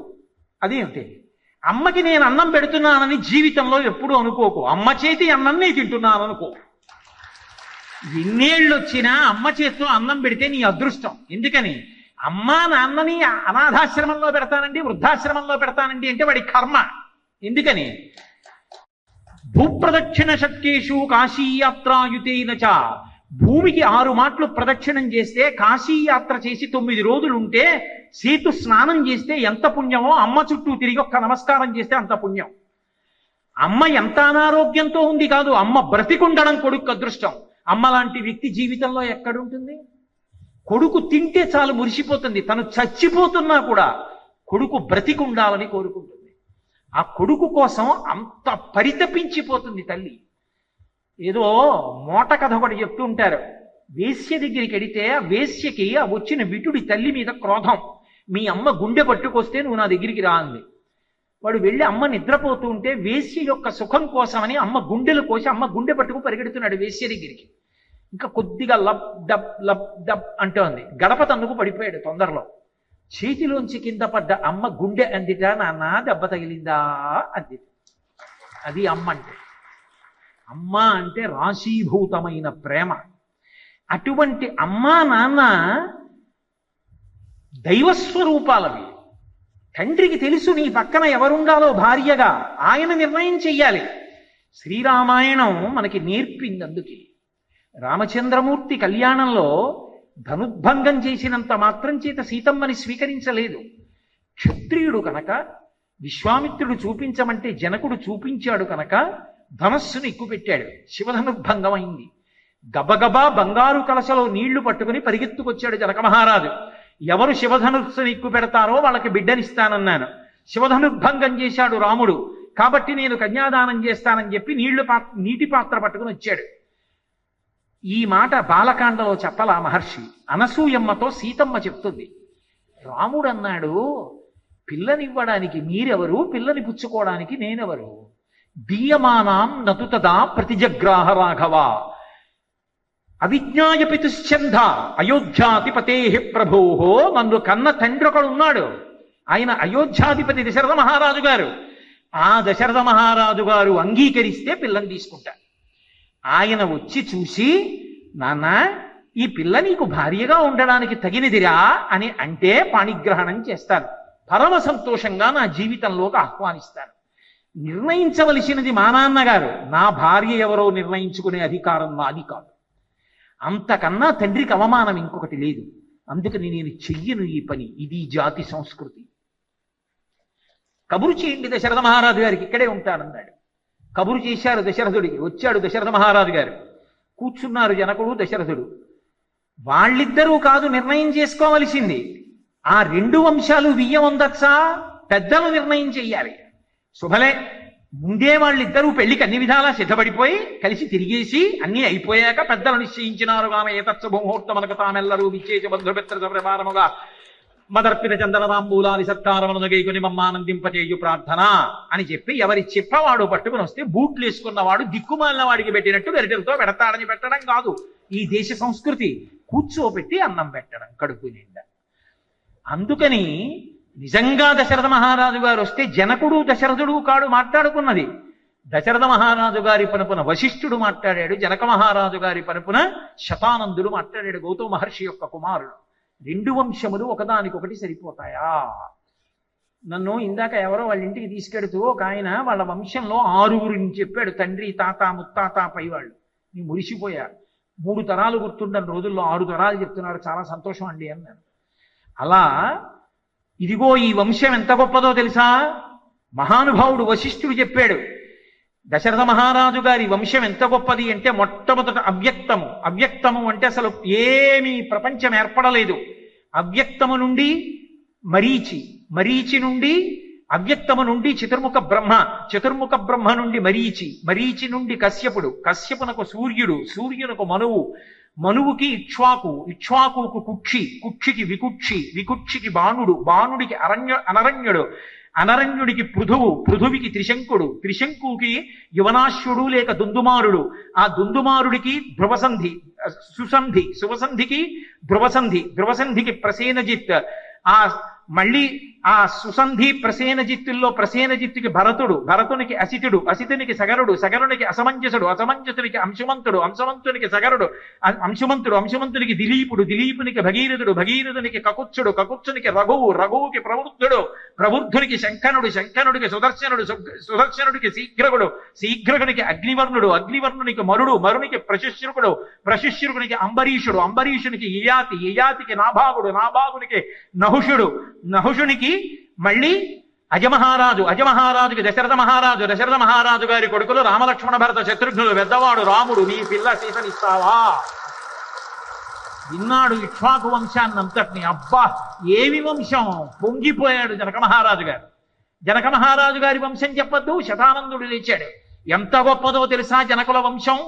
నిమి చక్రవర్తి మొట్టమొదటి వాడు. నిమి నుండి మిధి, ఉదావసు, నందివర్ధనుడు, సుకేతువు, బృహద్రథుడు, మహావీరుడు, దుష్టకేతువు, ఆ తర్వాత ధ్రువసంధి, ఆ వచ్చినటువంటి వాడికి బృహద్రథుడు, ఆ బృహద్రథుడికి మరుడు, మరుని తర్వాత వచ్చినటువంటి హర్యశ్యుడు, హర్యశ్వరునికి మరుడు, ఆ మరుని తర్వాత వచ్చినటువంటి వాడు ప్రతీంధకుడు, ప్రతీంధకుని తర్వాత వచ్చినటువంటి వాడు కీర్తిరథుడు, కీర్తిరథుని తర్వాత వచ్చినటువంటి వాడు దేవమీఢుడు, దేవమీఢుని యొక్క కొడుకు విభుదుడు, విభుదుని యొక్క కొడుకు మహీధ్రకుడు, మహీధ్రకుని యొక్క కుమారుడు మహారోముడు, మహారోముని యొక్క కొడుకు స్వర్ణరోముడు, స్వర్ణరోముని కొడుకు హ్రస్వరోముడు. వెనకటికి అఘాయిత్య పండితుడు ఒకడు ఉండేవాడు.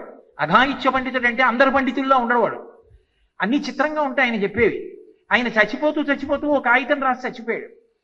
ఒరే నేను చచ్చిపోయాక చదువుకోండి అన్నాడు. కొడుకులందరూ చదువుకున్నారు, గర్భదరిద్రులు, ఏమీ రాదు వాళ్ళకి. చదువుకుని అందరు పండితుల దగ్గరికి వెళ్ళారు. మా నాన్నగారు ఇది రాశారు ఏమిటండి అని అడిగారు. విత్తు పెట్టి పందిరెయ్యవద్దు అని ఉంది. 2, అప్పు ఇచ్చి తిరిగి అడగవద్దు. అమ్మకి అన్నం పెట్టవద్దు. దరిద్రం ఎక్కువైతే ఇంటిని తవ్వేయండి. ఏమిటండి మా నాన్నగారు రాశారంటే పండితులందరూ చూసి సంధి పుట్టి ఆఖరణ చచ్చిపోయే ముందు మీ నాన్న ఏదో చెప్పాడు మీరు రాసుకున్నారు, ఏమిట్రా ఇవి ఎవరైనా పాటిస్తారా అన్నారు. ఇంకో అఘాయిత్యం పండితుడు కనపడ్డాడు. ఆయన అన్నాడు దీన్ని మామూలుగా జరిగితే అర్థం కాదు, ఇంకోలా చదవాలన్నాడు. ఎలా చదవాలన్నారు? విత్తు పెట్టి పందిరి ఇయ్యవద్దు, పందిరేసి విత్తనం పెట్టు. అప్పుడు ఈ పాదు చక్కగా పాకి పొట్లకాయలు బాగా కాస్తుంది. పందిరి తర్వాత వేద్దాంలే, విత్తనం పెట్టేద్దాం అంటే పాదు పైకి వచ్చేస్తుంది, నీ ఖాళీ ఉండదు, ఎక్కడ తిరుగుతుంటావు. మచిలీపట్నం ఉపన్యాసాలు, గుంటూరు ఉపన్యాసాలు, చెన్నై ఉపన్యాసాలు, ఈలోగా పాదు పైకి వస్తుంది, పశువులు తినేస్తాయి. కాబట్టి విత్తు పెట్టి పందిరేయవద్దు, పందిరేసి విత్తు పెట్టి చదువు. ఇప్పుడు పందిరేసి విత్తనం పెడితే నువ్వు ఊళ్ళో ఉపన్యాసాలకు పోయినా పందిరి పైకి ఎక్కుతుంది, నువ్వు మళ్ళీ తిరిగి వచ్చేటప్పటిగా పొట్లకాయ మీ ఆవిడ కూరండి పెడుతుంది. కాబట్టి పందిరేసి విత్తు పెట్టు, అప్పు ఇచ్చి తిరిగి అడుగవద్దు. అదేమిటి అంటే అప్పు ఇచ్చి అయ్యా మీరు ఎప్పుడు ఇస్తారు తిరిగి అడగవలసిన వాడికి అప్పు ఇవ్వకు. అయ్యా మనం మరిచిపోయినా అయ్యా మీరు నాకు అప్పుడు 100 రూపాయలు ఇచ్చారు మీకు గుర్తుందో లేదో అని పట్టుకొచ్చి ఇచ్చేసేవాడికి అప్పి. అప్పు ఇచ్చి తిరిగి అడగవద్దు, అడగవలసిన అవసరం లేకుండా తిరిగి ఇచ్చేవాడికి అప్పి అని చదువుకో. అమ్మకి అన్నం పెట్టవద్దు. అదేమిటి? అమ్మకి నేను అన్నం పెడుతున్నానని జీవితంలో ఎప్పుడూ అనుకోకు. అమ్మ చేతి అన్నం నేను తింటున్నాను అనుకో. ఎన్నేళ్ళు వచ్చినా అమ్మ చేతితో అన్నం పెడితే నీ అదృష్టం. ఎందుకని? అమ్మా నాన్నని అనాథాశ్రమంలో పెడతానండి, వృద్ధాశ్రమంలో పెడతానండి అంటే వాడి కర్మ. ఎందుకని? భూప్రదక్షిణ శక్కేషు కాశీయాత్రాయుతేన చ. భూమికి 6 మాటలు ప్రదక్షిణం చేస్తే, కాశీయాత్ర చేసి 9 రోజులు ఉంటే, సేతు స్నానం చేస్తే ఎంత పుణ్యమో, అమ్మ చుట్టూ తిరిగి ఒక్క నమస్కారం చేస్తే అంత పుణ్యం. అమ్మ ఎంత అనారోగ్యంతో ఉంది కాదు, అమ్మ బ్రతికుండడం కొడుకు అదృష్టం. అమ్మ లాంటి వ్యక్తి జీవితంలో ఎక్కడుంటుంది? కొడుకు తింటే చాలు మురిసిపోతుంది, తను చచ్చిపోతున్నా కూడా కొడుకు బ్రతికుండాలని కోరుకుంటుంది. ఆ కొడుకు కోసం అంత పరితపించిపోతుంది తల్లి. ఏదో మోట కథ ఒకటి చెప్తూ ఉంటారు. వేశ్య దగ్గరికి వెడితే ఆ వేశ్యకి ఆ వచ్చిన విటుడి తల్లి మీద క్రోధం. మీ అమ్మ గుండె పట్టుకొస్తే నువ్వు నా దగ్గరికి రా అంది. వాడు వెళ్ళి అమ్మ నిద్రపోతూ ఉంటే వేశ్య యొక్క సుఖం కోసమని అమ్మ గుండెలు కోసి అమ్మ గుండె పట్టుకు పరిగెడుతున్నాడు వేశ్య దగ్గరికి. ఇంకా కొద్దిగా లబ్ డబ్ లబ్ డబ్ అంటోంది. గడప తన్నుకు పడిపోయాడు తొందరలో. చేతిలోంచి కింద పడ్డ అమ్మ గుండె అందిట, నాన్న దెబ్బ తగిలిందా అంది. అది అమ్మ అంటే. అమ్మ అంటే రాశీభూతమైన ప్రేమ. అటువంటి అమ్మా నాన్న దైవస్వరూపాలవి. తండ్రికి తెలుసు నీ పక్కన ఎవరుండాలో భార్యగా, ఆయన నిర్ణయం చెయ్యాలి. శ్రీరామాయణం మనకి నేర్పింది. అందుకే రామచంద్రమూర్తి కళ్యాణంలో ధనుర్భంగం చేసినంత మాత్రం చేత సీతమ్మని స్వీకరించలేదు. క్షత్రియుడు కనుక విశ్వామిత్రుడు చూపించమంటే జనకుడు చూపించాడు కనుక ధనస్సును ఎక్కుపెట్టాడు. శివధనుర్భంగం అయింది. గబగబా బంగారు కలశలో నీళ్లు పట్టుకుని పరిగెత్తుకొచ్చాడు జనక మహారాజు. ఎవరు శివధనుస్సును ఎక్కువ పెడతారో వాళ్ళకి బిడ్డనిస్తానన్నాను. శివధనుర్భంగం చేశాడు రాముడు, కాబట్టి నేను కన్యాదానం చేస్తానని చెప్పి నీటి పాత్ర పట్టుకుని వచ్చాడు. ఈ మాట బాలకాండలో చెప్పలా మహర్షి. అనసూయమ్మతో సీతమ్మ చెప్తుంది. రాముడు అన్నాడు, పిల్లనివ్వడానికి మీరెవరు, పిల్లని పుచ్చుకోవడానికి నేనెవరు? దీయమానాం నతుతదా ప్రతిజగ్రాహ రాఘవ అవిజ్ఞాయ పితుశ్చంద అయోధ్యాధిపతే ప్రభోహో. నన్ను కన్న తండ్రి ఒకడు ఉన్నాడు, ఆయన అయోధ్యాధిపతి దశరథ మహారాజు గారు. ఆ దశరథ మహారాజు గారు అంగీకరిస్తే పిల్లని తీసుకుంటారు. ఆయన వచ్చి చూసి, నాన్న ఈ పిల్ల నీకు భార్యగా ఉండడానికి తగినదిరా అని అంటే పాణిగ్రహణం చేస్తాను, పరమ సంతోషంగా నా జీవితంలోకి ఆహ్వానిస్తాను. నిర్ణయించవలసినది మా నాన్నగారు, నా భార్య ఎవరో నిర్ణయించుకునే అధికారం నాది కాదు. అంతకన్నా తండ్రికి అవమానం ఇంకొకటి లేదు. అందుకని నేను చెయ్యను ఈ పని. ఇది జాతి సంస్కృతి. కబురు చేయండి దశరథ మహారాజు గారికి, ఇక్కడే ఉంటానన్నాడు. కబురు చేశారు దశరథుడికి. వచ్చాడు దశరథ మహారాజు గారు. కూర్చున్నారు జనకుడు దశరథుడు. వాళ్ళిద్దరూ కాదు నిర్ణయం చేసుకోవలసింది. ఆ 2 వంశాలు వియ్యం అందచ్చా? పెద్దలు నిర్ణయం చెయ్యాలి. శుభలే.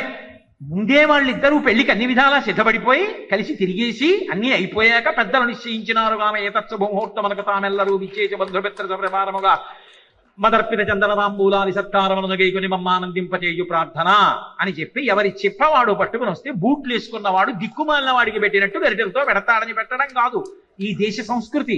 కూర్చోపెట్టి అన్నం పెట్టడం కడుపు నిండా.